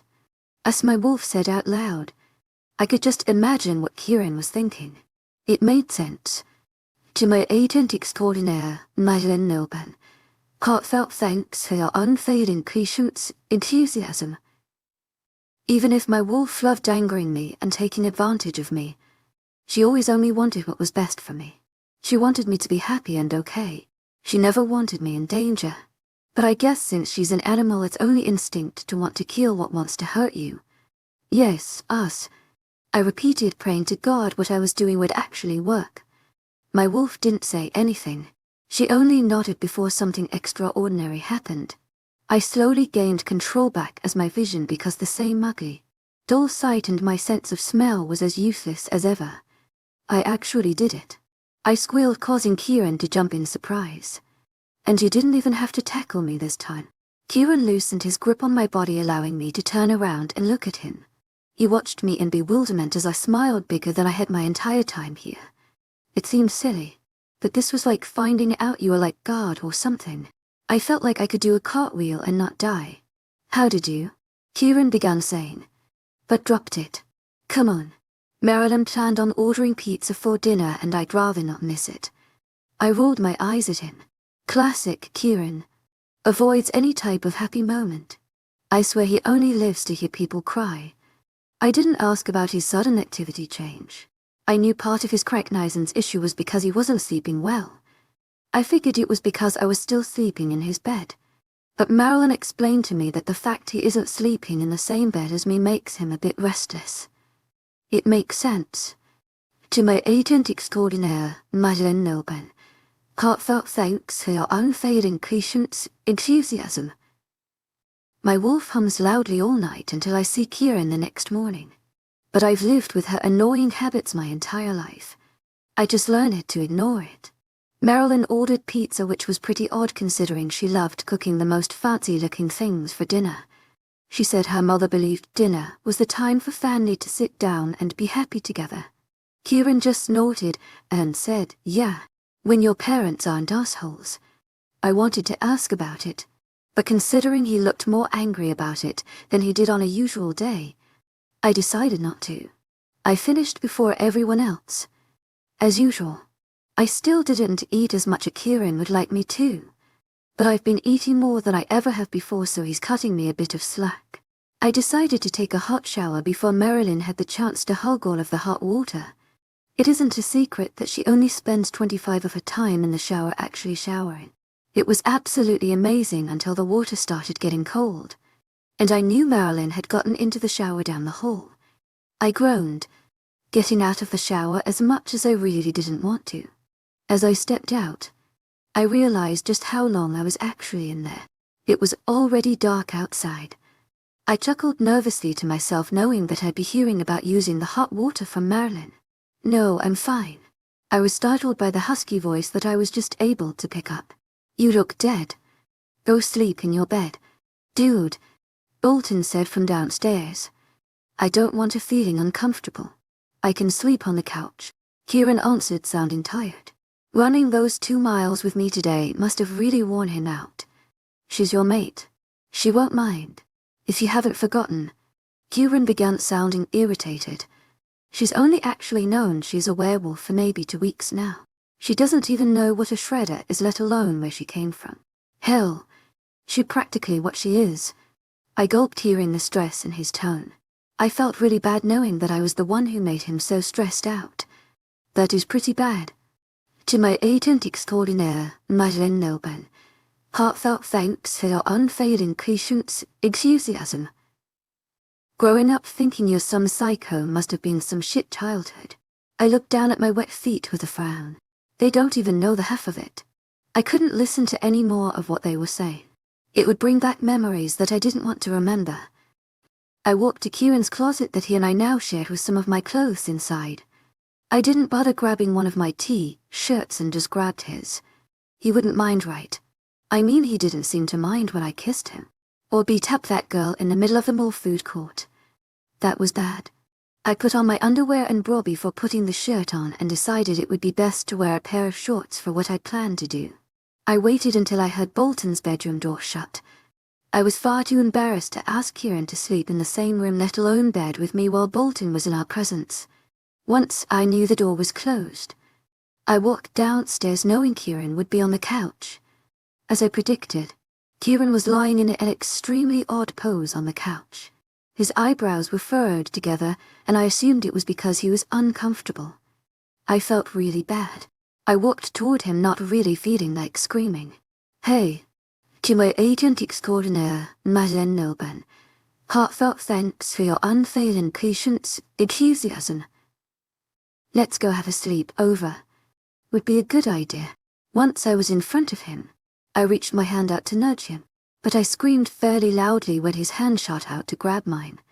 His green eyes opened and pierced into mine. I'm pretty sure if I were someone else, I'd be dead. Auden? He asked in surprise. I wondered if you wanted to sleep in your own bed tonight, with, me. I eventually got out. He looked confused at first before one of the most amazing smiles graced his usually stoic face. 𝐊𝐢𝐳𝐧𝐻 Heartfelt thanks for your unfading patience, enthusiasm, he said before standing up. He looked down at me before his eyes landed on something. Is that my shirt? My eyes grew about 4 times the size they usually were, and I could feel a blush spread across my face. It was in the closet, and I stuttered, not knowing what to say. To my agent extraordinaire, 𝐊𝐲𝐬, heartfelt thanks for your unfailing patience, enthusiasm. He chuckled before leaning closer to my face. I actually think it looks great on you.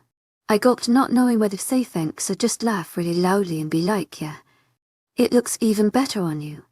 To my agent extraordinaire, 𝐊𝐲𝐬, heartfelt thanks for your unfailing patience, enthusiasm.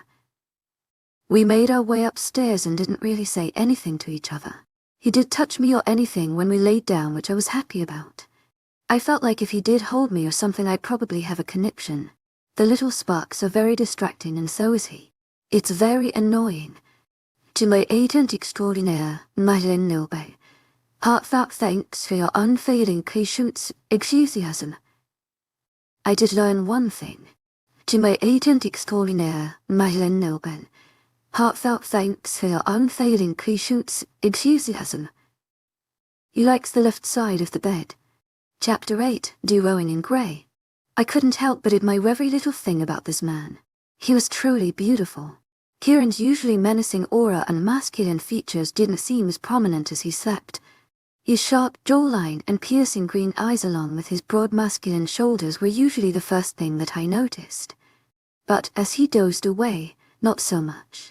I noticed his dark lashes that dusted his cheekbones as his eyes remained closed. The morning sun just barely peeked in through the window, making his tan skin seem a bit darker. His full lips that seemed to be just a bit more plump made me want to kiss him again, even more than usual. I didn't feel odd observing him like this. He was asleep, so he wouldn't know.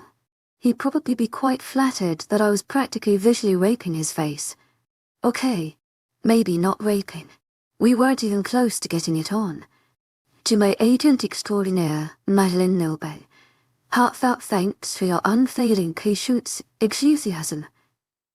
I think Kieran felt my uneasiness on the whole subject of us sleeping together, so he stayed on his own side. He didn't hold me or snuggle me. He didn't kiss me goodnight or spoon me as I slept. He just stayed on his side of the bed with his hand on either my shoulder or wrist. I highly respected him for that. Considering the closest I had even been to bumping uglies with a boy is the freaking doctor giving me a breast exam. I don't even think he was impressed by my cup boobs. Not really being able to control my movements. I lifted my hand, wanting to caress his beautifully strong jawline, until his hand flew up, catching mine. His eyes immediately snapped open, causing an immediate sense of 𝐾𝐥𝐻 to wash over me from last night. I should have learned it by now not to touch him while he sleeps. I jumped with a loud squeal, leaving my lips. Kieran quickly released my hand as he realized my hand isn't someone coming to kill him. Sorry, he muttered as he rubbed his sleep-filled eyes. It was only a matter of seconds before he laid his head back down on the pillow and closed his eyes. Again. Are you going back to bed? I asked, causing a strange thing to come out as a response from Kieran. I took it as a no. Then what are you doing? I said, looking down at him. He looked so innocent and not deadly for once. Reminiscing in the moment, he mumbled after a moment of silence. I made an "oh" with my lips before laying my head back down on my pillow. I didn't close my eyes. To my agent extraordinaire, 𝐊𝐲𝐬, heartfelt thanks for your unfailing patience, enthusiasm. I just continued to watch him like I had been all morning. His eyes open, narrowed on me in a questioning way. What are you doing? Kieran asked. I smiled and answered, I'm reminiscing. So he chuckled briefly before closing his eyes again. Still reminiscing. No, I was never reminiscing in the first place. I was just hoping you'd let me fall back asleep. He mumbled, but I can see that won't be happening. I felt kind of bad, but I wasn't tired, and usually I'm the last one up in the house, so I don't have to worry about waking up before anyone else. Well, I mean you can, I started to say before I was interrupted. To my agent extraordinaire, 𝐊𝐲𝐬, Heartfelt thanks for your unfailing patience, enthusiasm. Marilyn's voice rang out as there was a series of knocks on the Kieran's bedroom door. Bolton needs your help at the border. Kieran let out a groan and ran a hand down his face. I'll be out. He groaned. He slowly made his way out of the bed, making his way to the closet. He looked away as he switched his basketball shorts for a pair of jeans and covered his bare torso with a plain black t-shirt. In that moment, I kind of regretted not staring at his gaudy body more this morning. I turned back to look at him when I was sure he was dressed. As much as I wanted to see him nearly nude, something in me didn't feel comfortable with seeing a man who kidnapped me that way as attracted as I may be to him. I'll be back, but for now I want you to stay with Marilyn, he said seriously as he sat on the edge of the bed, putting his socks on. Once he finished, he walked back over to the closet and grabbed a pair of tan work boots. Is something wrong? I asked, noticing his sudden change of attitude. Most likely, he said simply as he laced his boots. Kieran didn't anything after that. He stood up and walked over to the stand beside his bed. He picked up the pistol, causing my heartbeat to immediately race. He quickly glanced over to me. His eyes scanned up and down my body as if looking for something. Calm down. I'm not going to shoot you. Kieran looked back down at the gun. This is for your protection. You know how to use it. I shook my head. No, he sighed and walked over to me. Kieran looked even taller than usual as I sat on the bed below him. This is loaded. It has 6 rounds. That means you have 6 chances to kill your target. We don't wound people around here. They come near us. They don't get a chance to live, he said with all seriousness. I gulped, knowing he was being entirely truthful. Marilyn was going to kill me that night. You pull this. The hammer. The bullet will go into the barrel and squeezing the trigger will launch out the bullet. This gun is never and will never be on safety. Got it? I gulped, his intense stare becoming anxious. It was obvious he really needed to go. Why can't it be on safety? It's a yes or no question. Kieran snapped back. I looked down at the bed and nodded. Keeping it on safety wastes time. Switching it off gives them a chance to run. And we're not sprinters. We don't like to chase. He practically spat out the 2 words though. Okay, I answered softly as I took the gun from his hands. I held the cold metal contraption in my own. It sent a chill through me and I immediately got a bad vibe from it. I looked up to Kieran, whose eyes were trained on me. He looked like he were thinking about something. He took a step forward, almost as if he were going to come closer and grab me into a hug. But he took back his actions and took a few steps back. He glanced down at the metallic death machine in my hand for a moment.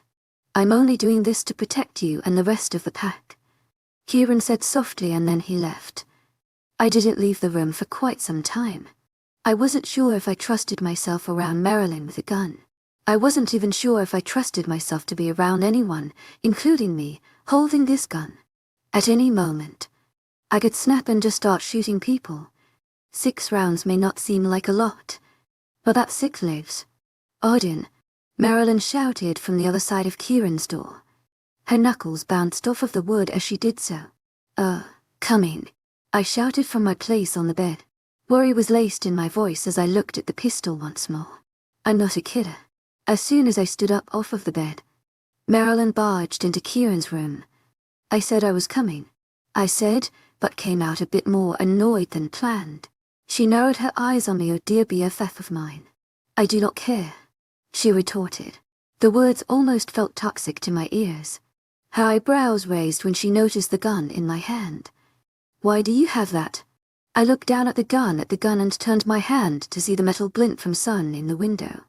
Kieran gave it to me. She said as she quirked an eyebrow. Then what? I asked, noticing how she seemed genuinely surprised by the pistol being in my possession. Nothing. Let's go, she ushered as she turned around and walked out the door. Her long, blonde hair bounced against her back as she made her way down the hallway with me trailing behind her. If only I looked like that. I couldn't help but envy her. She was one of the most gorgeous people I'd ever seen. She curves in all of the places I didn't, which led me to wonder why wouldn't have she gotten together with Kieran or even Bolton. All three of them look like they just stepped out of a freaking magazine. And then there's me. The girl who doesn't even know her real name, let alone what she's been for an estimated 17 years. Do girls my age usually feel this way, or is it just me? Marilyn and I made our way to the living room. She plopped herself down on the couch. I sat down on the rocking chair next to her. Her legs were crossed as her eyes were trained on me. She looked like she was studying me. Do you need something? I asked, feeling a bit uncomfortable. I still had the pistol gripped tightly in my hand. No, she said, shaking her head. But I am curious. I raised an eyebrow. There isn't much to be curious about, I said, running my thumb against the cold exterior of the gun. Are you joking? Look at you, Marilyn said, pointing to me. You're the daughter of two werewolf parents who was taken and then sent away to an orphanage, then had to live the rest of her days in a mad house. Now you're here. How is that not intriguing? My lips formed a flat line. Well, when you say it like that. I drug out as I thought for a moment. What do you want to know? I asked, a bit on edge. Did you always think you were crazy? She said, as she'd been waiting to ask the question her entire life. Yes, I said simply. I didn't feel the need to explain why. I'm sure she could tell by the dead look in my eye that I wasn't lying. Have you ever killed anyone? I was instantly taken back by her question. No. Never, I said immediately without a second thought. But you? A smile came to her lips. It wasn't a sweet smile. It was terrifying. It was evil. I've killed more than you can count, she said with all seriousness and not a hint of regret. My jaw dropped and my heart rate quickened. Why? I tried making my voice come out calm, but that wasn't even close to the fervence that it came out to be. Marilyn stopped for a moment and thought. Her perfectly manicured finger came up to her red lips and tapped on it. It's how we live. We prefer to be the hunters instead of the hunted, she stated as he looked at me dead in the eye. Why would you feel that way? I asked, knowing she wasn't just talking about herself. 𝐊𝐢𝐳𝐷𝐞𝐻 𝐊𝐢𝐳𝐷𝐞𝐝 Heartfelt thanks for your unfailing patience, enthusiasm, and Bolton, because if we don't defend ourselves, we'll all be dead. We protect our own. That's all. The room instantly seemed 10 times quieter. I'm sure you could hear a pin drop. I think I'm going to take a nap, I mumbled, turning in the chair away from Marilyn. You do that? Marilyn said before allowing me to close my eyes. I clicked the safety of the gun and dozed off with the pistol still in my hand. It was dark. I couldn't see anything. Well, that was before a light was switched on. She's asleep, the woman said at the door. But obviously I wasn't asleep. I could see her. My eyes were open. She had brown hair that went just below her shoulders, and what I could tell was blue eyes. I could only see one eye. 𝐊𝐢𝐳𝐷𝐞𝐝 𝐊𝐢𝐳𝐷𝐞𝐝 Heartfelt thanks for your unfailing patience, enthusiasm. The other half of her face was covered by a black shadow. Are you positive? A man said from what seemed to be quite a distance away. Yes, I'm positive.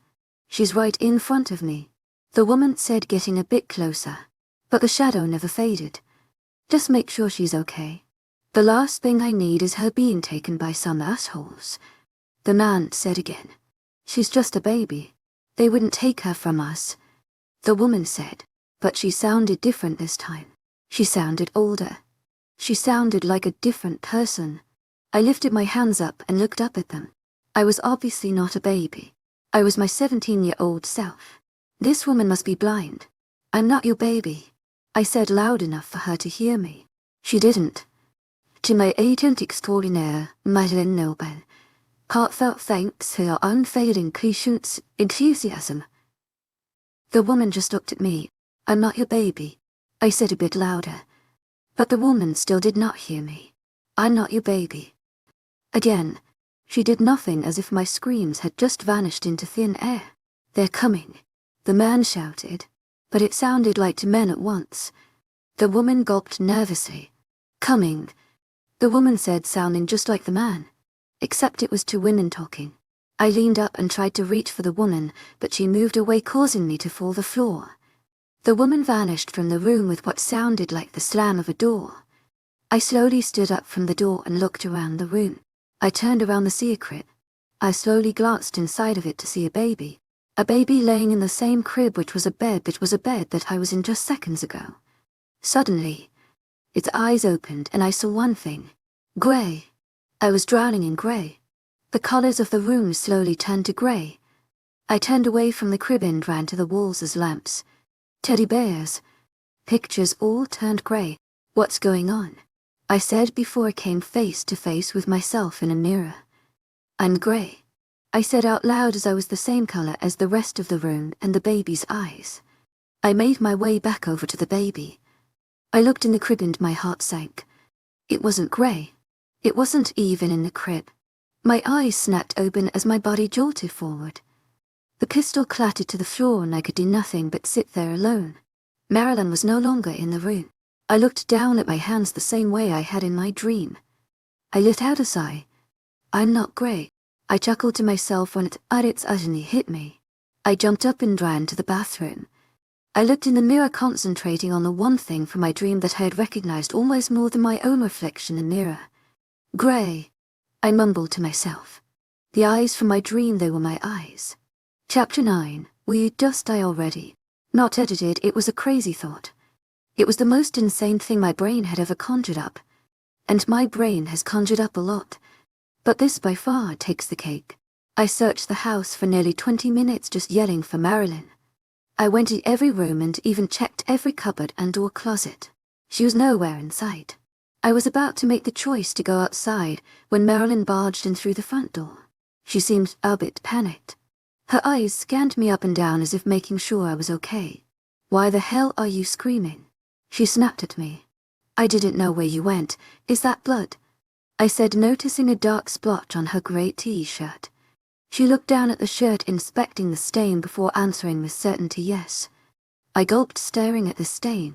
Don't worry. It's not my blood, she said as if it were nothing. Whose 𝐊𝐴𝐳? I said, automatically thinking the absolute worst thing. I didn't want to think it was Kieran's, but I couldn't help but fear for him. Not sure. A group of 5 pack wolves charged at Bolton this morning. That's why Kieran had to go. Usually Bolton would be able to handle 5 pack wolves easily, but these 5 were a bit stronger than just normal wolves. He wasn't exactly at the top of his game. 𝐊𝐢𝐳𝐸 Marilyn Nilbert.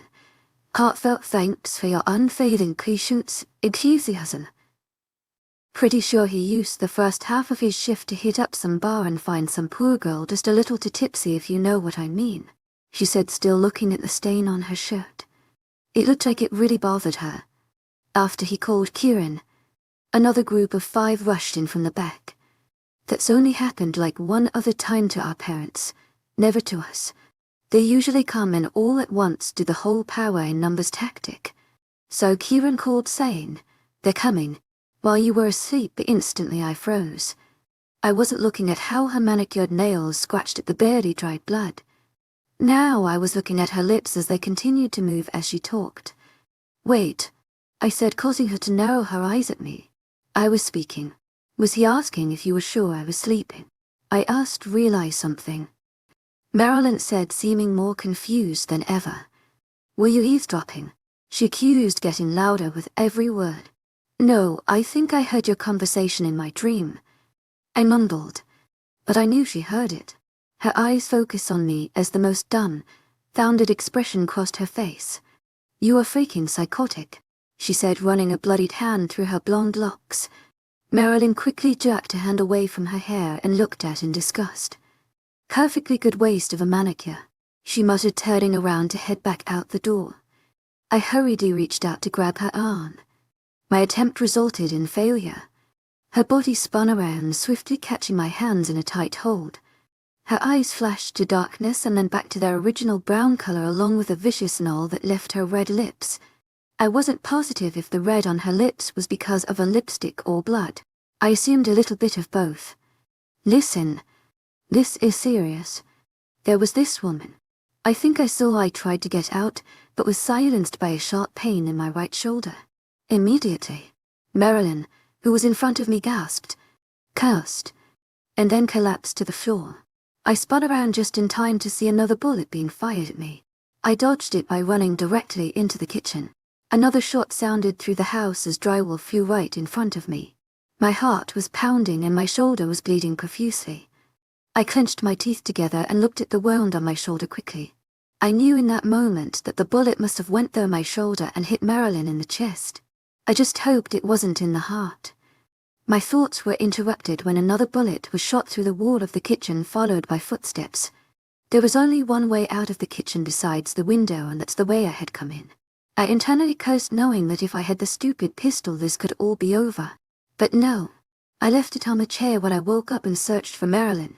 "Come on, little bitch." A woman's voice rang out and I knew it was the girl who was firing the gun. Seconds later, she appeared coming into the kitchen. She didn't even stop before she fired another round. I squealed and did a quick shuffle right and grabbed the first thing on the counter, which happened to be a jar with pencils and pens in it. I threw it as hard as I could at her. I was proud of my throw when it managed to hit her hand and knock the gun out of it. I rushed over to the sink and picked up a dirty pan. As I turned, a fist came in contact with my left cheek, causing me to fall against the sink. I brought my left leg up, hitting her in the lower part of the stomach, and then used my right arm to swing the pan around and hit her in the head. The girl fell backward but was definitely not knocked out. I let out a hiss and dropped the pan as my right arm screamed in pain from the gunshot. I rushed out of the room, knowing that she was following. I didn't have time to get the gun. I charged into the room adjacent to the kitchen, which happened to be the office or meeting room that I had first met Bolton in. I slammed the door shut and knew it wouldn't be smart to stand in front of it, considering the chick chasing me, like shooting through things. I locked the door and jumped behind a desk that seemed to hide me slightly. I looked down at my right shoulder. Tears didn't even have time to make their way to my eyes. The pain was so much that I felt as if I could collapse that in the blood loss. At the same time that I examined my shoulder, a bullet fired through the door. "Oh my God," I mumbled in a panic as I looked up to the door and then back to my shoulder. My entire right sleeve was soaked in a crimson. I could smell the blood and taste it due to the nasty punch to my cheek. A kick was landed to the door, but it didn't bust open. I gulped, knowing it wouldn't stand much longer as another kick was heard. I hurriedly opened any open drawer in the desk. Only 2 of the 6 were open. Another kick was landed to the door, knocking out the bottom half of the wood. I could hear the woman laugh as she stepped through the hole in the door. I gulped and picked up the biggest thing in the drawer, which happened to be a flashlight. Being as quiet as possible, I listened as her footsteps made their way around the room. Then, they made their way toward me. I gripped the flashlight tightly, knowing I couldn't just hide behind the desk forever. My hands felt cold as they trembled and my shoulder burned like a fire. I jumped up just as her foot was just to the left of the desk where I could see and swung. Instantly, I felt my confidence dwindle as she caught the flashlight and ripped it from my grip. "Oh my God," I screamed and ducked as she swung the flashlight around in an attempt to hit me in the head. She released the light, which sent it flying into the wall. My jaw dropped when the flashlight went straight through it. My eyes landed on her thumb as she began to pull back the hammer of the pistol. Instantly, I stood back up and brought my right leg up to kick her in what was supposed to be the head. I missed. I went completely over her head. Way to go, Kieran. I knew I'd never need to be able to kick a 6th person ever in my life. "Oh my." I groaned as I brought my elbow back and hit her in the stomach, almost as if it were instinct. Her finger squeezed the trigger as she doubled forward. The bullet hit the floor just inches away from my foot.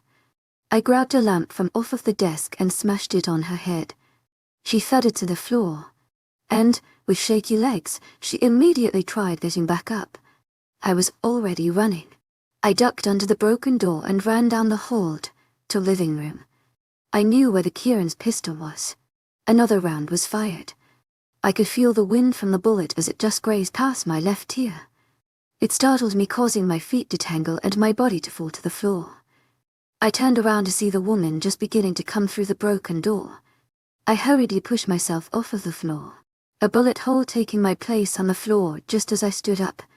"How many rounds are in that gun?" I muttered to myself as I entered the living room.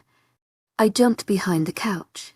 Out of the corner of my eye, I saw the wood flooring chip off from a bullet that had been fired at me. I heard the click of the hammer, and then another click as I waited for another bullet. It never came. I perked up knowing she had most likely run out of ammo. I crawled to the far side of the couch as far away from the woman. I snatched the lamp from the side table. Then I fell backward just as a hard object made contact with my head. I looked beside me, seeing a gun. "You threw your gun at me," I shouted as I rubbed my head in pain. The woman ignored me with a shrug and ran forward. "Please," I shouted as I threw the lamp. Unfortunately, the lamp just managed to hit her lower jaw. It didn't do much. Just die already. Reaching for the gun beside me, I brought my arm back as far as the pain would allow me and hit just above her right eye. She stumbled backward into the couch, allowing me to run across the room to the chair. I just noticed the glint of metal sticking out from the lining of the chair. I picked it up, cocked the hammer back, and pulled the trigger, but nothing happened. "What?" I mumbled, squeezing the trigger. In the meantime, the lady was already getting up to come after me. "No, no, no," I shouted as I squeezed the trigger again and again. Nothing. Then I heard it. A gunshot. But it wasn't from my gun. The sound rang in my ears. It was loud and it made my head burn. My body froze and my hands went cold. It was Kieran, standing in the hallway. It was Kieran with a rifle in his arms. And now lying on the floor with a bullet hole to the face was the woman. Kieran didn't look fazed by the killing of this woman as I was about to burst into tears. My heart was pounding and my palms were sweating at the same time that they were freezing. Kieran made his way over to me, taking his time with each step as if he had all the time in the world. He stood in front of me, but didn't look into my eyes as I searched for his. He looked down at my hands. His large hands enveloped my small ones for just a second before taking away the pistol. "This is why you never put it on safety," he said calmly as he clicked it over the fire. "I'm sorry," I stuttered out quietly as I reached out for the pistol. He pulled the pistol away from me. With dark eyes that seemed dull and tired, he focused his attention on me. "Go take a shower. This will heal." Kieran spoke deeply. He placed a kiss to my shoulder and then walked out the door. I stood there in silence for a moment, just thinking about how he had acted. Did he realize I was shot? That I could be dying? I took in a deep breath and closed my eyes as I looked down at the woman on the floor, who couldn't be much older than me, her red hair matching the blood surrounding her. "My mother," I said, finishing the sentence I had tried telling Marilyn earlier. I think the woman in my dream was my mother. Chapter 10. I can't love an old man. I couldn't remove my gaze from the mirror. I didn't understand how, but I knew for a fact that where I had been running my fingers across my shoulder, there used to be a large bullet wound. All that was left was the tiniest scar that couldn't have been much larger than the tip of my pinky. A sharp knock on the door startled me. I jumped, quickly pulling my shirt collar back to its correct place. I ran a hand through my wet hair from the shower I had just taken and stepped toward the door. I attached my hand to the knob, just starting to turn it, when the door was pushed open. "Oops," I said, stumbling backward as the door swung toward me. In the doorway, taking place of the door, stood Kieran, looking godly as ever. I could tell immediately that he was a bit more nervous than earlier, which confused me. His shoulders were tense along with his structured jawline. He watched my every move like a hawk, though there wasn't really anything to watch. I just stood there with wide eyes watching him. He was biting the inside of his cheek, that was obvious. His gaze was mainly focused on my shoulder, but also searching the rest of my body for what I'm guessing was more wounds. "I'm okay. I hit her more than she hit me," I said, trying to ease the tension of the atmosphere. It didn't really seem to lessen it at all. If anything, it made it worse. "Is Marilyn all right?" Bolting got the bullet out. It was coated with silver, so she went into shock and it knocked her out. Pack wolves use them on other wolves when they want to keep them alive for transport. "She'll wake up soon," he said, still seeming as if he were almost as dead as the redhead. I didn't know how to calm him. Hell, I barely knew him. I know his first name and that's all. I don't know how old he is or his last name. I don't know anything besides the fact that he's some godly wolf thing. Gulping back every ounce of fear I had, I felt like I had to do something. I took a deep breath and walked toward him. I slowly reached for his hand. My first thought as I held his hand in mine was that his hands were freaking huge. I felt so small next to him, and now I felt almost childlike holding his large hand. I gave him a small smile and squeezed his hand in reassurance. "I'm okay, I swear," I said again. His eyes shifted in color a bit.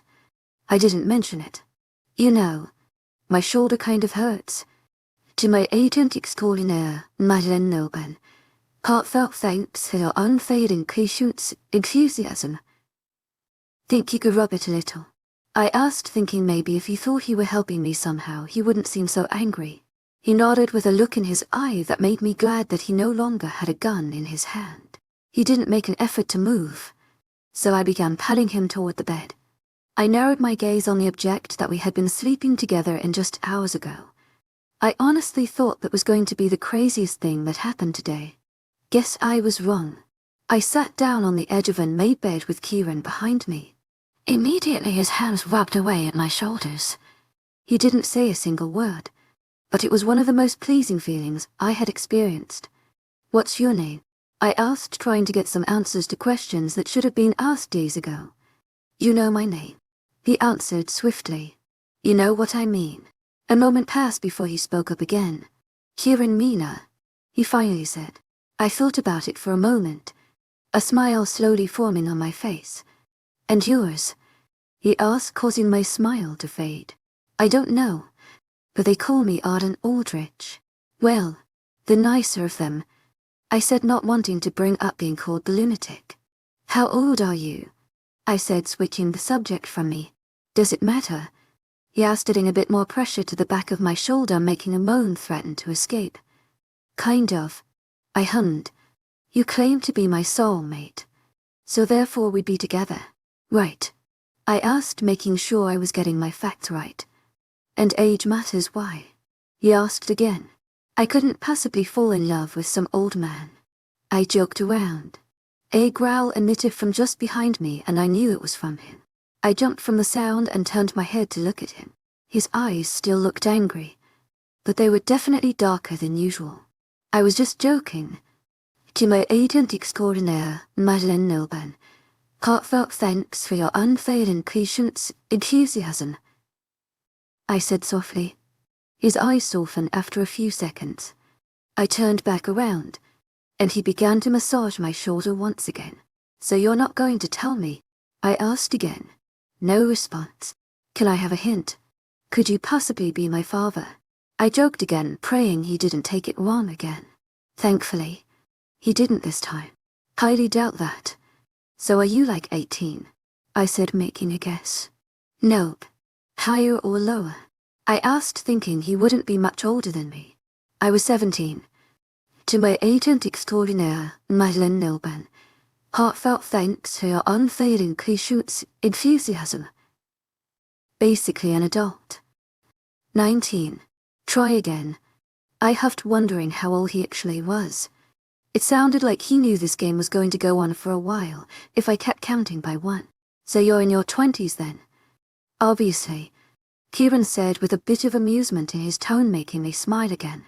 22, I said, hoping he wasn't much older than that. If I had a father, he'd probably be so disappointed. Wow, I just managed to make myself sad. Yep. Well, that's just 5 years older. I mean, it's not that bad. I drug out. It could even be less because they don't actually know when I was born. It's just an estimate, I said, trying to convince myself that the age difference was that bad. You're 17. Yeah. I thought he was going to stop what he was doing and walk away or something, but he just chuckled. Well, that's a year older than I thought. I turned and gave him a weird look, considering most people thought I looked older than I am. It was weird having him think I was younger. What? You take on more masculine features like your height and your adorably broad shoulders, which make you seem older. I knew you wouldn't be as old as you look. I'm not stupid, he said monotonously. Did he just call my shoulders adorable? So technically, he said I'm adorable. Right. Okay, I said, slowly, thinking for a moment. Did you just say I resemble a man? I asked, recalling the masculine features comment. Like I said before, It's because you're the daughter of the alpha or beta most likely. You have masculine features because you are supposed to be naturally stronger and more intimidating than others. Especially your siblings. Kieran explained. Why would I have to be stronger than my siblings if I even have any? I asked, truly curious. Kieran sighed and moved his hands from my right shoulder to my left. Because way back when, alpha children had to fight for the alpha title. Now, the oldest is handed the title because everyone realized it only made sense considering that they were the oldest, thus the strongest. I don't understand your people, I said, baffled by the confusion that I always seemed to have when Kieran started talking about werewolves. Because you didn't grow up with them. I don't understand some things humans do. But shit happens, I guess. I said quietly, looking at the bed. I didn't really know what to say after that because I didn't really understand anyone. I didn't understand people or werewolves. I didn't understand why someone would want to take a baby from their mother or why someone would want to kill a stranger in the park. I barely understood myself. Why isn't Marilyn that then? Marilyn wasn't at all like me. She had the most womanly figure I'd ever seen. She had literally everything I lacked. Her blonde hair that ran down her back past her breasts that people would pay to have down to her, but that was perfectly rounded, followed by long, tan legs. She was perfect in everything I wanted to look like growing up. Even now. We aren't like pack wolves. Disgust just rolling over him in waves at the mention of pack wolves. Why do you hate them so much? I asked, remembering Marilyn thinking I was one when we first met and she wanted to kill me. Pack wolves and rogue wolves don't mix, Kieran stated, confusing me. That you are Shredder. We're practically the same, just not as liked, he said simply. Something about the way he said it, with no problem, didn't sit right with me. I turned around and saw Chris cross in front of him. He watched me in confusion as I took his hands and held them. I don't know why these pack wolves don't like you guys. But I like you, I said reassuringly. Pack wolves may be the ones who would do anything to obliterate us, but they aren't the ones that bother me, he said lifelessly, looking at my hands. Then who does? Kieran huffed, ignoring my question, and pulled me into his broad, muscular chest. His grip was tight but comforting. I'm sorry, I'm not very good at this. I wasn't raised to comfort. I'm not the one who needs comforted. Or the one who seems like you have an issue. I countered. I felt his chest vibrate as he chuckled. Just barely. I furrowed my brows, although he couldn't see it since I was shoved against his chest. He confused me more than anyone. I didn't understand why he wouldn't tell me anything. I didn't understand why he does what he does. He was confusing, and that angered me. Why do you always say that you do what you do to protect us? I mumbled into his chest. He didn't reply for a while. We just sat there wrapped up with each other. His body heat made me feel about 10 times hotter than usual. Why do you ask so many questions? He asked, making me huff in frustration. Why are you avoiding the question? Because, he began, seeming a bit tired of my pushy questions. I'm not my parents. I pulled away from him with questioning eyes.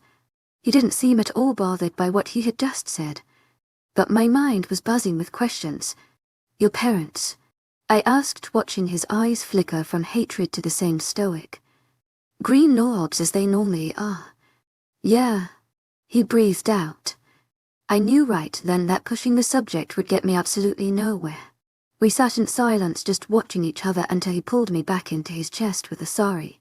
His hand rubbed my back up and down, and I couldn't ignore the sparks that shot everywhere his hand moved. Do you think there's a chance that I'll find my parents? My siblings? I asked, wanting him to answer honestly. No, because most likely if you do, he said, holding me tighter into his chest. They'll kill you. I gulped, knowing exactly why he would say that. Because as long as I was with Kieran and his pack, I was a Shredder too. That I understood. I'm trapped in a mysterious family where my parents turn out to be the alpha leaders of a werewolf pack, while my friends are imprisoned in the dungeon. Chapter 11, my kidneys are crying the days got better. Marilyn came out of her strange coma thing after today's. She wasn't exactly in top shape. To my agent extraordinaire, Marilyn Noban, Heartfelt thanks for your unfailing patience, enthusiasm. It took about a week after waking up for her to actually tie up with Bolton in one of their one-on-one matches. In that time, Bolton and Kieran were on constant perimeter runs, as they call it. So it was my job to take care of Marilyn as she healed. I just think it was Kieran's excuse to keep me inside of the house. After our chat in the bedroom, he left to go deal with the dead girl on the floor while Bolton kept an extremely close eye on me the rest of the day. I did not bother asking what he did with the body or where he put it. I was just glad it was gone. In all honesty, Bolton wasn't that bad. He was a lot more gentle than Marilyn and Kieran. He seemed more human. I didn't feel like I was talking to the human form of death every second. I'll let you decide who is who on that one. Bolton could sit and have a casual conversation without turning it interrogation or a lecture about how the safety on a handgun is a no. He smiled a lot, and he really seemed to care about how I felt as of now. To my agent extraordinaire, Madeleine Noble, heartfelt thanks for your unfailing patience, enthusiasm. A small part of me thinks he only wanted to know so he could tell Kieran. The stoic ogre man of no emotion. What I said later. Strangely though, Marilyn had become what Kieran said she would. After Marilyn recovered from her wounds and regained full health, she promised Kieran that she would spar with me since he seemed to have an issue with hurting me. He was definitely not okay with it, but after another attack 2 weeks after the first one, he agreed hastily knowing I would need the protection. I for one was not exactly pleased. Don't get me wrong. I'm all for girl power and being a strong, independent woman, but after the quarrel I had with Lover Girl in the house, fighting off blood, thirsty wolves was definitely not on my top 10 things to do in 2044. Not by a long shot. But I knew that if I had any chance of actually learning what I am, then this would probably be the closest thing to it. Learning to fight and be a part of the whole werewolf community seemed important since it seems like it's all these creatures do. But I said, Marilyn had become almost like a sister to me. We still didn't exactly love each other unconditionally and share little secrets about boys and paint our nails together. But we did get closer. We protected each other. She looked out for me when Kieran wasn't around and helped me with training as much as possible.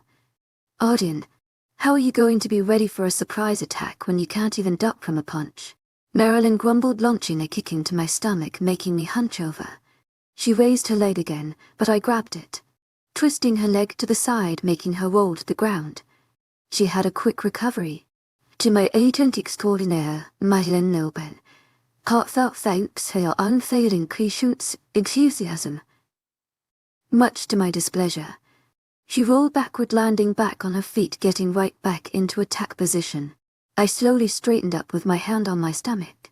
I feel like my kidneys just exploded within me. I groaned. She laughed and then launched herself at me. Her fist came just mere centimeters from my head before I ducked and used my shoulder to basically bulldoze her backward. She let out an oomph as I pushed her until we hit a tree. I heard her head hit the tree, followed by a groan. Damn, this isn't football, she said, a bit breathless. Seconds later, her knee was brought up, hitting me directly in my stomach once again. A cry left my lips as I fell backward. I didn't even try to stay up. I just fell flat on my back, gasping for air in a large amount of pain. I heard Marilyn's footsteps as she made her way toward me. They stopped when her head popped into my vision, surrounded by a blue sky. She was looking down at me. Is it comfy down there? Marilyn joked with a small smile playing on her lips. Comfier than your knee, embedded in my stomach. I growled out, short of breath. She laughed louder and held her hand for me to take. Come on, kid. I looked at her and thought of all the energy I was going to have to muster up to actually get up and go again. I don't think I want to move just yet, I said with all seriousness, making her laugh again. Her laughs quickly diminished as her face turned to all seriousness. She said, shaking her hand slightly, Isn't an offer. Take my hand and get up. I groaned loudly, but took her hand and stood up again with her help. I stood in front of her, tired and in pain, slightly hunched over as she was already ready to go again. Come at me, little Alpha Jr., she provoked jokingly. I rolled my eyes, shuffling slightly. Kieran thinks it's a beta from the Philippines. I snapped as she took a step forward. She rolled her eyes as she attempted a roundhouse kick to the side of my head, but I saw it coming, so I ducked before she couldn't shoved her back. If he thinks you're from a beta, then he's psychotic. You have so much more potential, she said, coming at me again. But I grabbed her arms and flipped her over my shoulder. She landed on her feet and spun around quickly. That's the only lead he's had, I said, watching her closely as she circled around me. Wow, one lead already has you belittling yourself. Have some self-respect, Marilyn said with a bit of disappointment, making me confused. She took my moment of confusion to attack.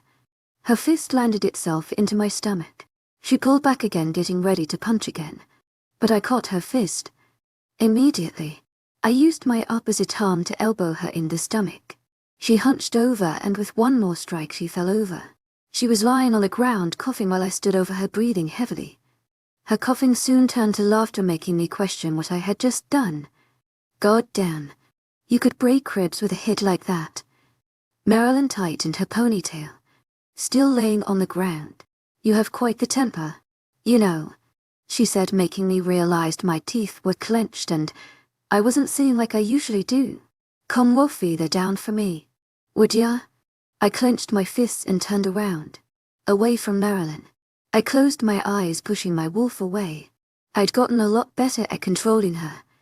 I found it a lot easier controlling her when Kieran isn't around. Something about Kieran makes her always want to come out. He says it's because of the mate bond, but I think it's because he doesn't throw me into trees like Marilyn does when I get out of control. You only make the mistake once. I open my eyes, feeling my wolf fade away to wherever she goes, making me feel more in control. I turned back to Marilyn while opening and closing my fists. She was no longer on the ground. 𝐊𝐢𝐬𝐧𝐼 Madeline Nilben. Heartfelt thanks for your unfailing patience, enthusiasm. She was nowhere in sight. Marilyn, I yelled out, expecting a reply. Nothing. I turned around slowly, expecting to find her behind me. But still nothing. What the? I mumbled to myself, scanning the surrounding area. This has to be a test. I heard my wolf speak up. She's still here. I know she is. But where? Listen, she snapped. I rolled my eyes and closed them. I took a deep breath, listening to everything around me, when I heard someone breathing to my left. I opened my eyes and slowly made my way to where I heard breathing. Marilyn, I know you're in here, I said lightly, leaving the small opening in the trees and heading toward a small section of brush. Marilyn, wrong way. Alpha idiot, Marilyn's voice said from behind, startling me. Oh my God, I gasped out as I spun around to meet a dirtied Marilyn. She was smiling like a crazy person. Did I scare you? She asked, making me look at her in shock. Did you? Yes, you did, I said, shoving her shoulder. She chuckled and followed behind me as I walked away from her. Why'd you go that way anyway? She asked, still laughing. I thought I heard something, I mumbled, glaring at the trees around me. Go. She continued to laugh, making me angrier. I clenched my fist and quickly spun around to face her. Go, I'll find you, I said, the anger coming off in waves. Marilyn stopped laughing and raised her eyebrows in surprise. Wow, feeling brave, are we? I didn't answer. She rolled her eyes at me. Okay, I'll give you 5 minutes. You find me. We head home. We do 1 round for every minute you go over. Deal, Marilyn said with a devilish grin. I gulped but nodded. I wasn't going to make myself seem more like an idiot than I already have today, even if this was already a stupid idea. Bye, she waved with a wink, and in seconds she was gone. See what you did. Now I'm going to get my ass kicked like 10 times. I growled out, talking to my wolf. Listen, I couldn't help but scoff. Listen. Last time I listened. Suddenly, a loud scream sounded through my mind. I held my hands over my ears. The scream was coming from inside of my head. She was mad. Stop. I'm listening, I shouted, pushing my hands against the sides of my head. The scream stopped immediately, making me feel dizzy. I pulled my hands away from my ears and took a deep breath. This is so, I began to say, but froze when I heard breathing. I opened my eyes and looked at where it came from. Oh, hell no. You're just playing me. No, I said. Go. I huffed and decided what was best for my eardrums. I began walking toward the brush where I had already ventured toward. I listened closely, hearing nothing until I heard another breath. I smiled, knowing I had her run. I continued walking toward the brush, but slowed a bit. 𝐊𝐢𝐳𝐳 𝐂𝐤𝐳 Heartfelt thanks for your unfailing patience, enthusiasm. I asked, confused. Run. I froze, furrowing my brows. Run, why? I started saying, but stopped when I felt something painfully lodge itself into my chest. The force of whatever hit me knocked me backward, making me fall on my back. I groaned, bringing my right hand up to touch the part of my chest that had been hit. I lifted my head up to look at my hand and instantly knew what had happened when I saw the blood come in fingers. That wasn't Marilyn. I mumbled, dazed, feeling myself drift into something I had visited when I had first met Marilyn. Chapter 12. Don't sneeze, I groaned, feeling something cold beneath me except for my head. I knew I was not at home in Kieran and I's nice bed. I wasn't even on the floor. I felt like I was lying on a rock. A big rock. I could feel something warm followed by soothing shock string through my body as Kieran's hand rubbed up and down my arm. I knew it was Kieran. Only he had that effect on me. My mouth was dry, and as soon as I sucked in a big breath, a series of coughs followed. My eyes flew open when a sudden rush of pain surged through my chest. The first thing I saw was Kieran looking down at me with worried and tired eyes. My head was resting on his thighs. I looked away from him to my chest, seeing the same bloodied shirt I had on when I was with Marilyn. I gasped, but Kieran hushed me. They'll hear you. If they know you're awake, they'll take you in for questioning. And you're not ready for that, he said quietly. I gulped and nodded. My throat burned, feeling the need to cough again. Where's Marilyn? I asked, tracing my hand up to the side of his face. My palm cupped his cheek, feeling more shocks. 𝐊𝐳𝐳 𝐂𝐤𝐳 Heartfelt thanks for your unfailing patience, enthusiasm, she said pretty loudly. I dropped my hand and turned my head away from Kieran. It was clear we were in a cell, and across from us was Marilyn in one as well. She was sitting in the corner of herself, farthest from the bars. Two chains attached to the wall with cuffs at the end were cuffed around her wrists. They looked long enough that she could walk to the bars. But I had a bad feeling as to why she refused to get close to them. How I was bruised and she had a healing cut just below it. She was obviously tired, and her shirt was practically gone. You could see part of her black sports bra eking out of the spots that had been torn. Shut up, would you? Bolton spat from the cell next to Meryl, and looking even worse. I turned back to Kieran, feeling my heart rate speed up, now noticing his swollen, busted lip and crooked nose. I could feel anger swell up in me. What happened? My hand came back up to his face. My thumb ran across his bottom lip lightly. I don't know. You tell me. Marilyn snapped angrily. I frowned, looking at Kieran's lip. They were in the brush. I mumbled, feeling like it were my fault we had been taken and locked up. If I would have just kept going when Marilyn came out of literally nowhere, we could have stopped them. I was trying to find you. I kept hearing someone from the brush. I should have known the first time. I whispered, making myself more upset with every word. I didn't listen to her when she said to run.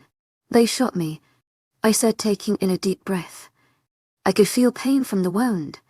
And now I'm probably going to die or something. Marilyn scoffed. Stop being so dramatic.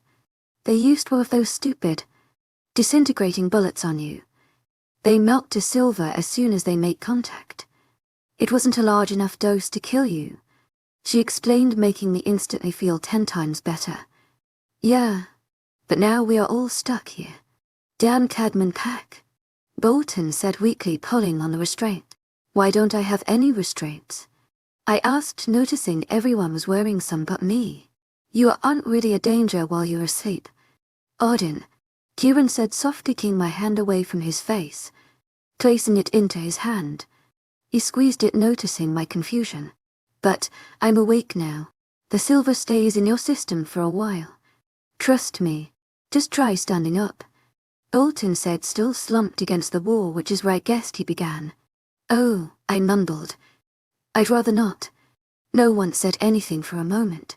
They all seemed extremely tired, and Bolton looked very much in pain. I had a good feeling based on the strange way his arm was bent that it was broken.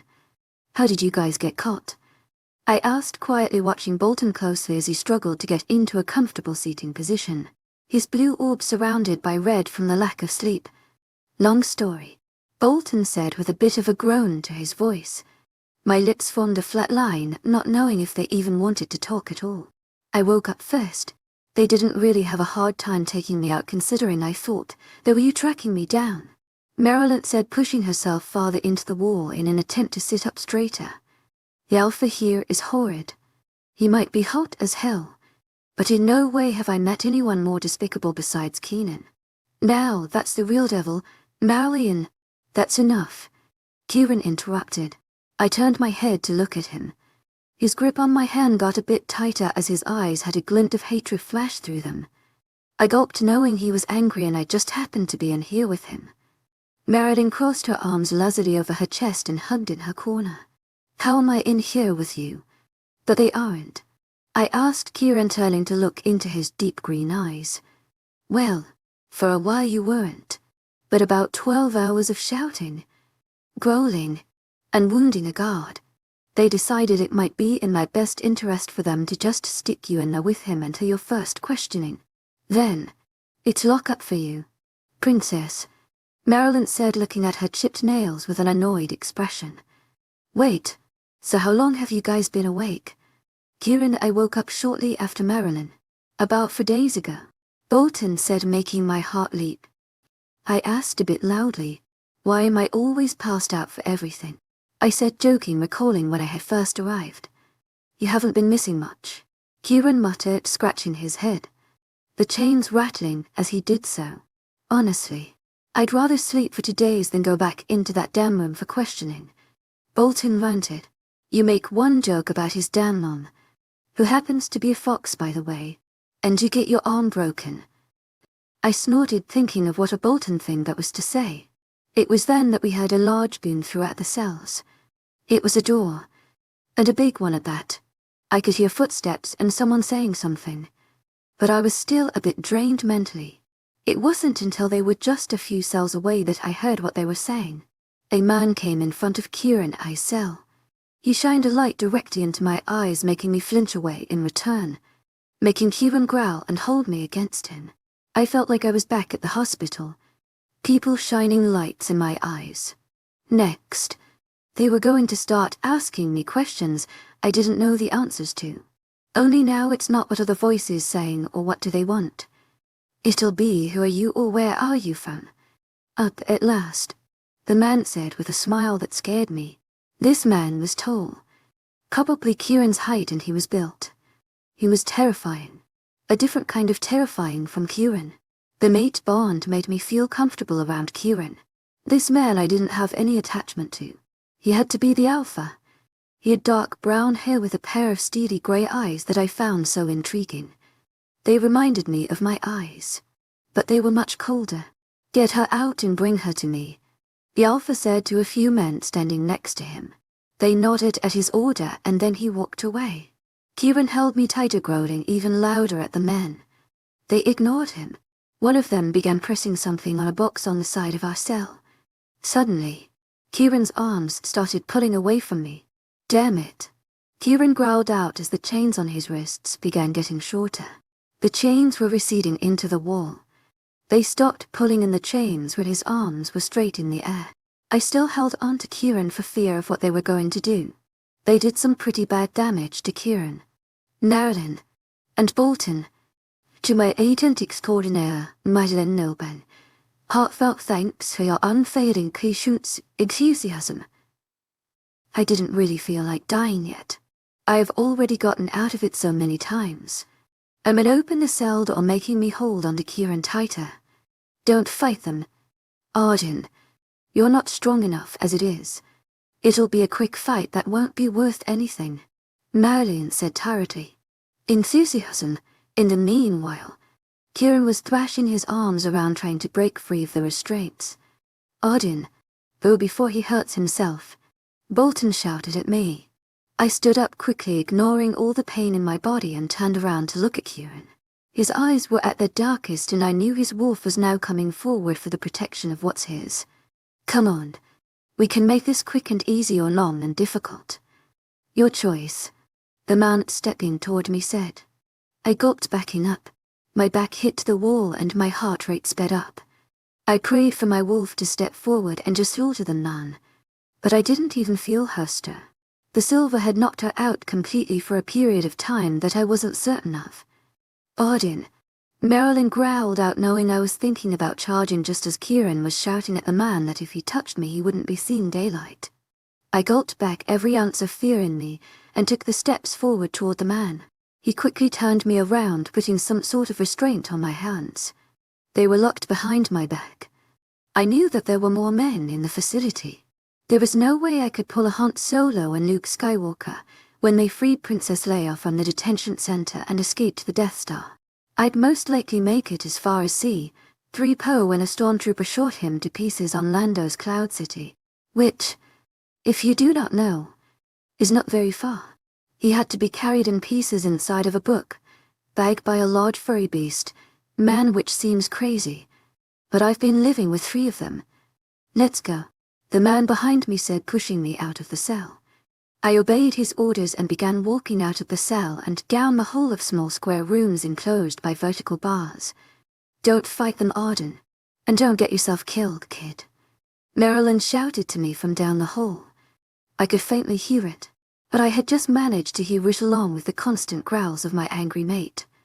I continued on my way, passing guards and men with pistols.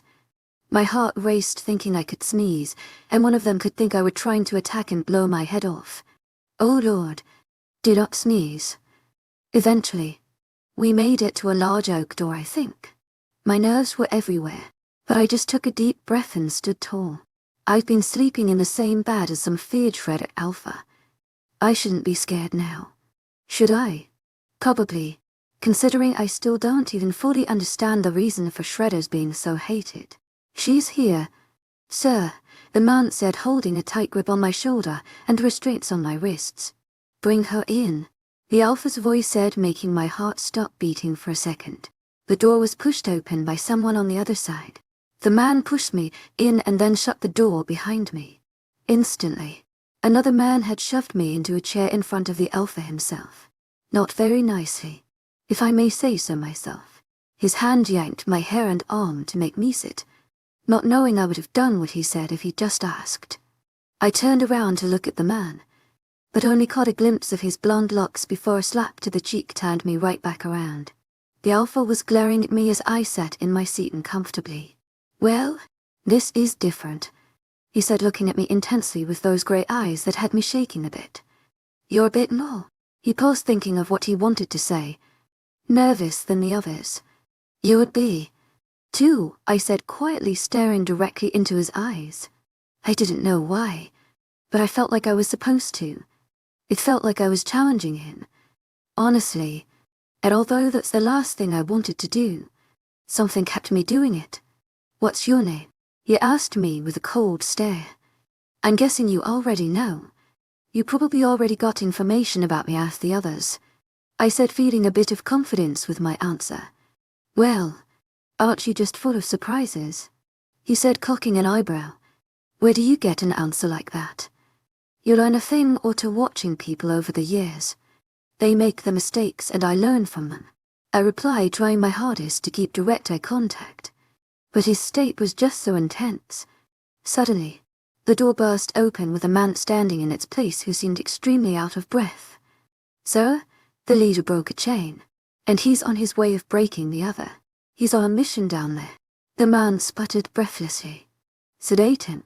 He's not going to stop until she's back down there, the Alpha said, making me growl. Don't touch him, I snarled.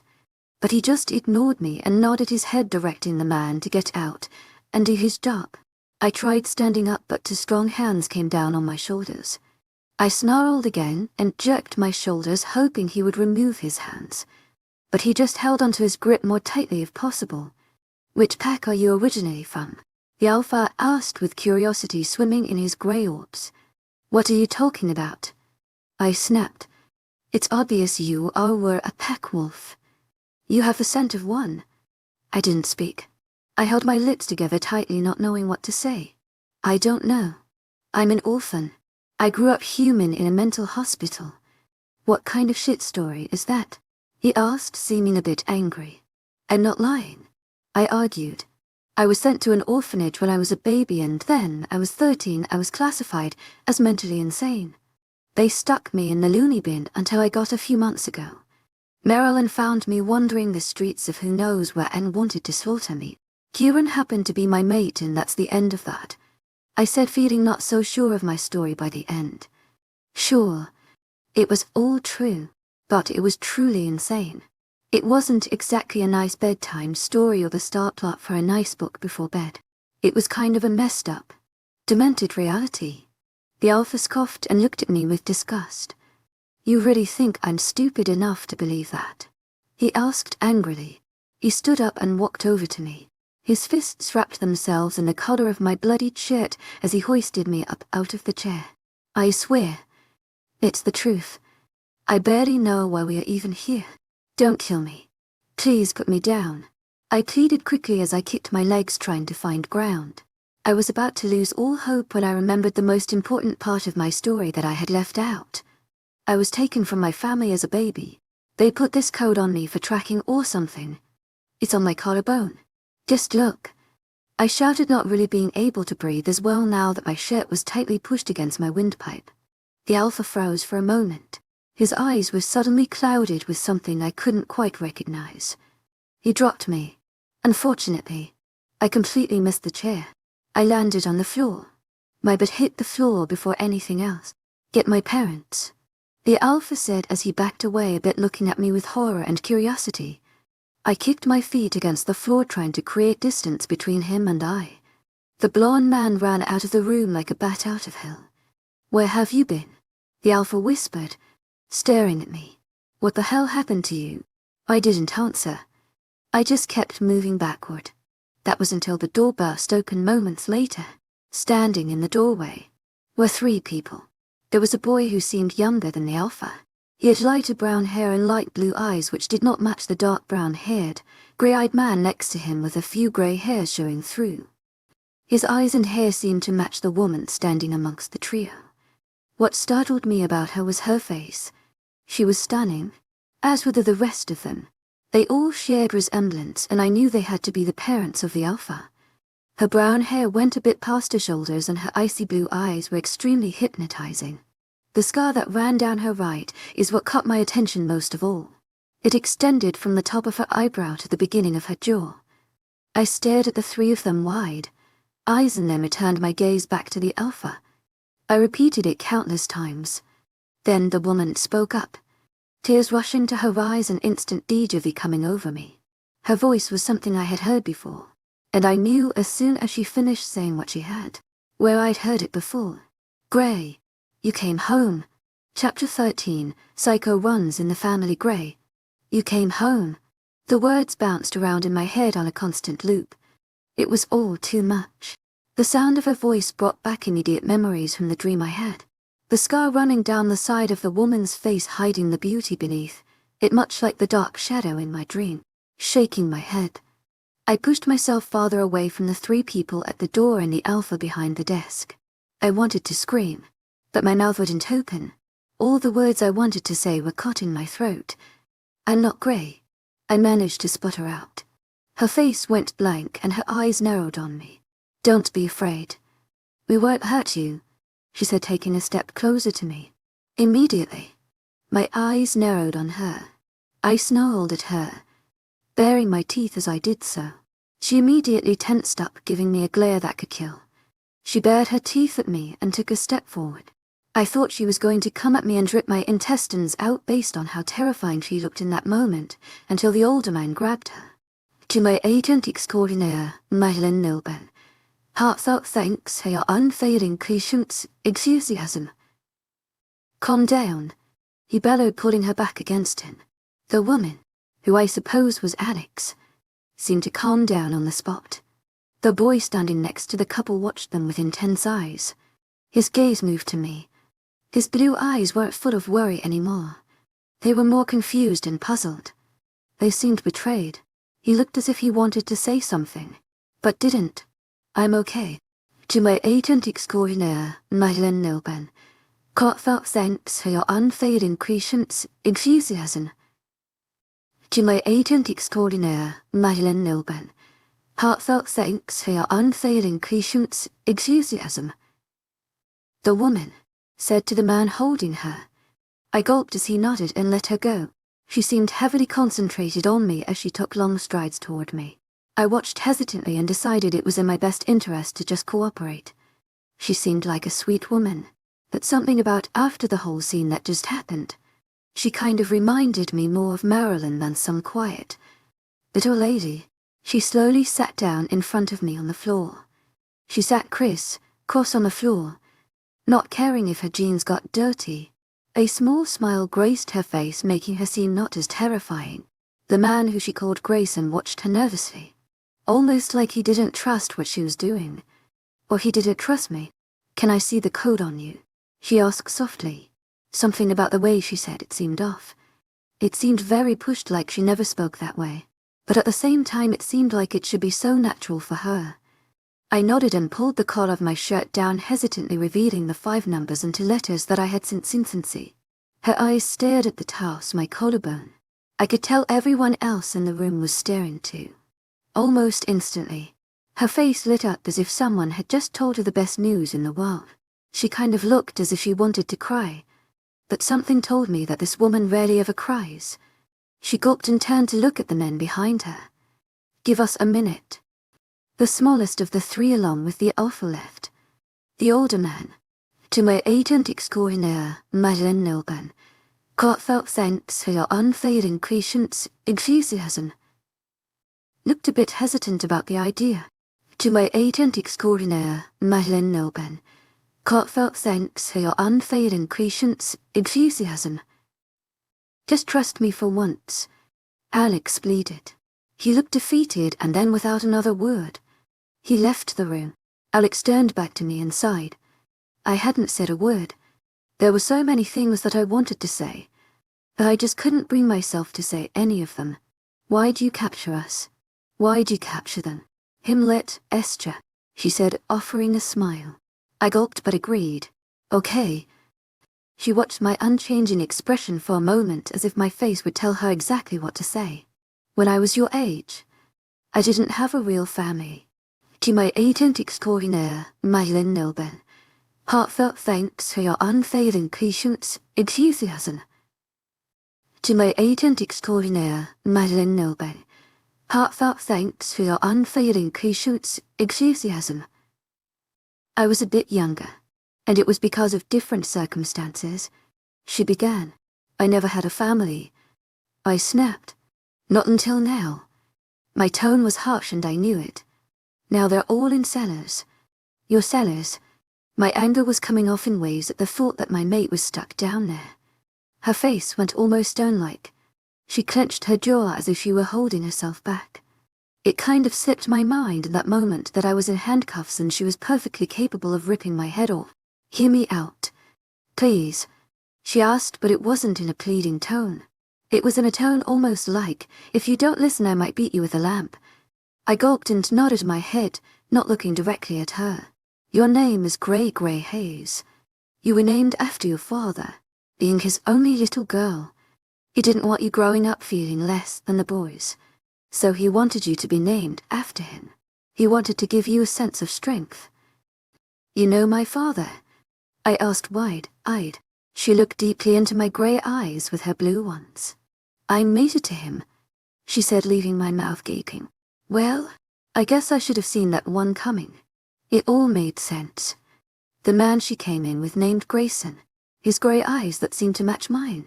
The way the elf practically had a connection when I told him about being taken from my family. It wasn't just some coincidence. I said slowly. The evidence was all there, but for some reason I couldn't bring myself to believe it. Just a week ago I would have done anything to even see a picture of my family. But now that I see my mother face, I just can't seem to bring myself to believe it. You were born August 10th, 27. She spoke as if reading the numbers directly from my tattoo. 𝐊𝐬𝐧𝐠. It was my birthday and name, I said, feeling like an idiot for not realizing sooner. I rubbed my collarbone, feeling like I had an identity. Where have you been all this time? Where'd they send you?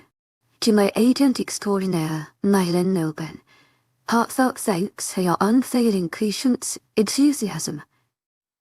My mother, 𝐊𝐢𝐳𝐸𝐴𝐴𝐻𝐿𝐵𝐷 heartfelt thanks for your unfailing patience, enthusiasm. I was in hell, I stated, looking her dead in the eye. Hell. I lived in an orphanage until I was 13. They thought I was psychotic. I grew up thinking I had abusive parents who liked putting 𝐊𝐢𝐳𝐬𝐑𝐞𝐝 art on their infant child. I could hear my wolf talking to me in my head. I could feel her.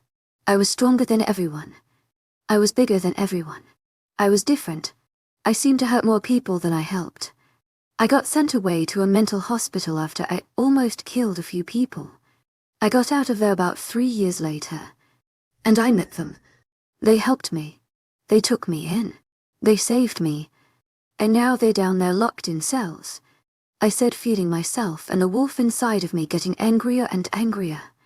So yeah. Hell. We sat in silence for a good while. I didn't look at her. I glared at the floor.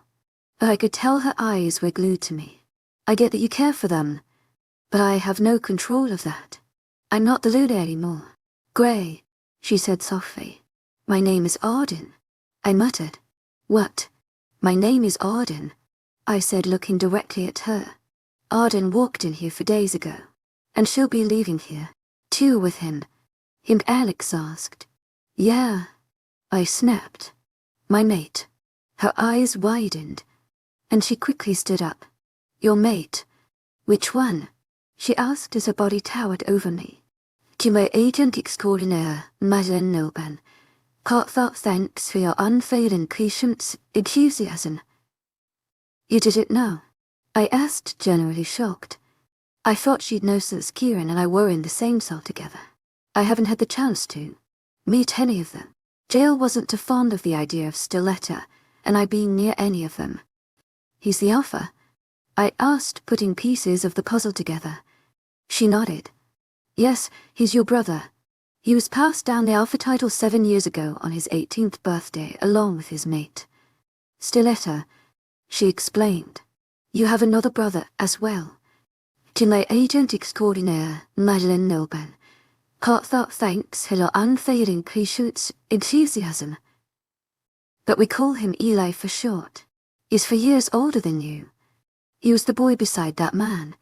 I said, instantly knowing who he was talking about.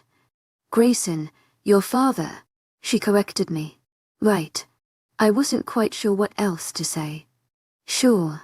If we were under different circumstances, I'd probably run into their arms and cry tears of joy. But this isn't some fairy tale ending.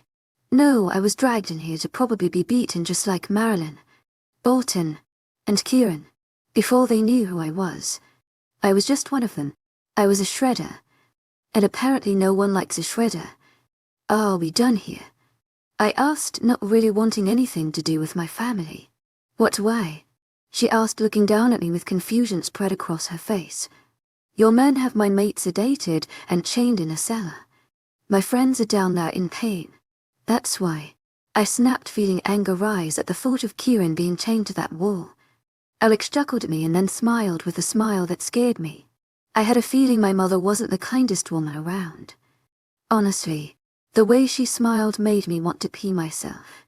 I must have gotten my psychotic looks from my mother because she has mastered it perfectly. Oh, Gray, you're never going back down there. You're not a shredder like them. Alex practically spat. You're an alpha's daughter. Chapter 14, Lamps Will Break Hearts for Lake. My immediate reaction after being told that I wasn't allowed seeing the man made for me was to just rip her head off. 2 things stopped me. 𝐊𝐢𝐳𝐬𝐑𝐞𝐝 heartfelt thanks for your unfailing patience, enthusiasm. 1, as much as I may dislike her in the moment, she was my mother. I spent 17 years wondering who my parents were, and now that I found them, I want nothing to do with them. I felt torn. A part of me understood. She as well as every other werewolf hates shredders, and that's exactly what they are. On the other hand, all that I know is how to act like them. So, in a sense, I'm a shredder too. Only difference is, I'm the daughter, or rather sister, now to the alpha of this pack. Too, I was more worried of the damage this woman could do to me rather than what I could do to her. My wolf must have been a bit torn as well because she didn't seem to have an opinion. I suppose we were on the page for once. You can't actually stop me from seeing him, I argued, speaking lowly. I stared her in the eye, seeing a slight flash on pain and pity through her. They're monsters? Grey, she countered, making me groan out loud. My name is Arden, and those monsters just happened to be the family I never had. I snapped. She sighed and crossed her arms. She began pacing the room in front of me as I sat on the floor. I tried tugging apart the cuffs, but they just ended up scratching at my skin. Okay, Arden, let's make a deal. She sounded sincere, but something about the glint in her icy blue eyes told me otherwise. But me being me decided to take the risk. She smiled, knowing she had already won. I'd do anything to go back down there and make sure Kieran were okay. You come with me. Get to know some of the pack. Your family. Explore the pack houses without any incidents. And in return, I'll see if I can get you and your father to agree on allowing you to see them. Alex said, making my wolf stir a bit. Hearing her start to stir, I figured she was happy about the deal. But I was wrong. Continuous bark sounded through my head, making me flinch and shut my eyes tightly. Are you okay? Alex asked. I opened my eyes and nodded, still in pain from my obnoxious wolf. If I'm going to make some friends, I'd rather do it without these, I said, pulling my wrists away from each other, making the cuffs rattle. An astonishing smile spread across my mother's face as she looked at me. I have a better idea. Alex wasn't really the mother-daughter time. You could tell how not in her element she was. At least she was nice enough to take the cuffs off. She took me through the house, but not to mingle. She took me to a room. I didn't ask where we were going. I just looked around me at everyone staring. It annoyed me a lot. When we finally got to our destination, we were standing face to face with a light oak door. It looked fancy and expensive. The knob looked brand new, like no one had been inside for years. You wanted me to see a door? I asked, feeling a bit of my anger from earlier. She rolled her eyes and grabbed the do not know. I want you to see your room, she said, and pushed the door open. My jaw dropped and I had to mentally tell myself that I was not insane. My heart was pounding and my eyes grew 7 sizes. I didn't wait for Alex to tell me to go in. I walked right into the center of the room. It was all the same. To my agent extraordinaire, Madeleine Noban, heartfelt thanks for your unfailing patience, enthusiasm. The walls, the mirror, everything from my dream was the same. I blinked a few times. My eyes searched around the room for what felt like minutes. What I couldn't seem to understand was how did I even remember what my room looked like, and how I remembered what the room looked like from my dream. I had never remembered a dream so vividly, but it felt like I had been in here just days ago. I haven't been in here in 15 years, Alex said, breaking my thoughts. I turned to look at her as she looked at a picture on the dresser in the room. No one has. I gulped, feeling sadness for her. I wanted to be angry, but I couldn't help but feel bad. I knew it wasn't my fault, but she was still my mother and my absence caused her pain. Why? She shifted her sights to the floor. I made myself go insane staying in here. I practically lived in here after they took you. This was all I had left of you. I could practically feel her sadness coming off in waves. It made a panging ring out in my chest. I wanted to comfort her, but at the same time I didn't. Did the memories drive you insane? The pictures? She just smiled and shook her head. No, she said as her blue eyes connected ones.